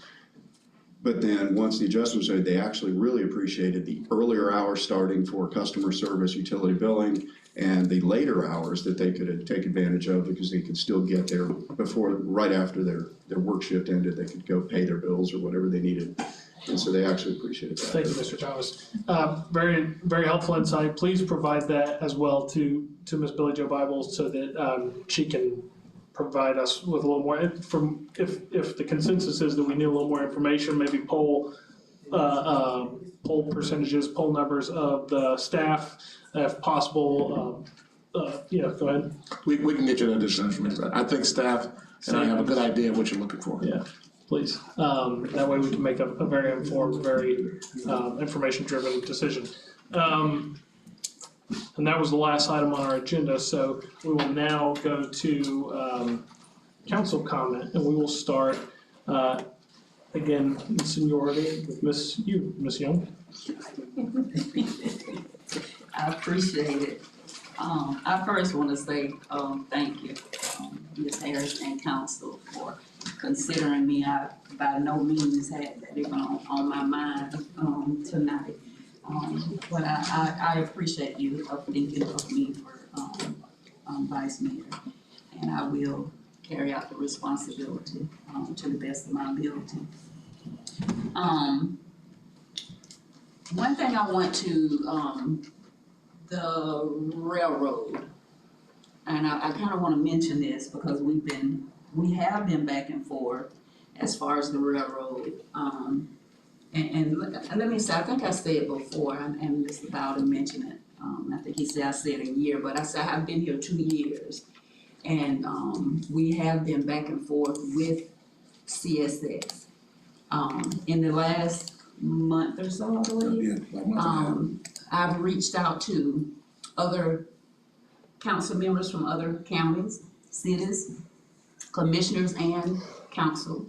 And ask them if they have, encountered this issue and how did they go about it. I was given some information as far as a link that actually tells that the area of the property and what we thought it was gonna, what we thought it would reveal is who owns it, who's responsible for it. Because as we know, it may not be CSX. And we didn't get that information. We've reached out to DOT to see if they will assist us. It's nobody want to accept the responsibility. It's like a loose cow out. If it's not tagged, then nobody's gonna claim ownership of it. But we are working on this, and we'll continue to work on it. And do you want to share some information? Yeah, we also asked legal to take a look because he knew people in government agencies. I'll have him tell you what he found. So we reached out to the congressional delegation or the congresswoman for this district and her staff to see if they could do anything to get a response to us from CSX in particular. That was the company that we asked them to reach out to. Interestingly, they said they had other things they needed to engage with them on as well. And so they have reached out. They have not received a response either. And that was 2 weeks ago that we initiated that conversation, because I actually talked to Mr. Rosenthal after the meeting, and then he said, yes, pull that trigger. And so it was after that meeting or maybe the next day that we sent that text to them. So, and if I may, we also asked Dee to look at the Department of Transportation. And one thing I was. Yes, we did reach out to the Department of Transportation. They're doing a little digging to try to assist us with it. They should be touching back with us, I would say, within the next week. And we can have your update at the next meeting. Thank you, Councilwoman Young. Councilman Jernigan. Thank you, Mayor. A couple things I just want to talk about. The veterans, they fed at the American Legion Post 57. They fed quite a few veterans for Thanksgiving. And they're gonna do the same thing for Christmas. So Christmas Day, if you wanna volunteer your time, you wanna bring a turkey or some kind of food out there, I'm pretty sure that commander out there would definitely appreciate you coming out there and helping those veterans, or even giving them conversation and food. So that would be on Christmas Day. If you're not doing anything, I think it starts around 3 and it goes to like 7. So if you're not doing anything that day, you're welcome to come out and show your support for the veterans. And other than that, I just want to appreciate you for handling things the way you're doing. I think you're doing a really, really good job, you and Ms. Harris. And I think we can see the light at the end of the tunnel. And so just keep plugging along at it.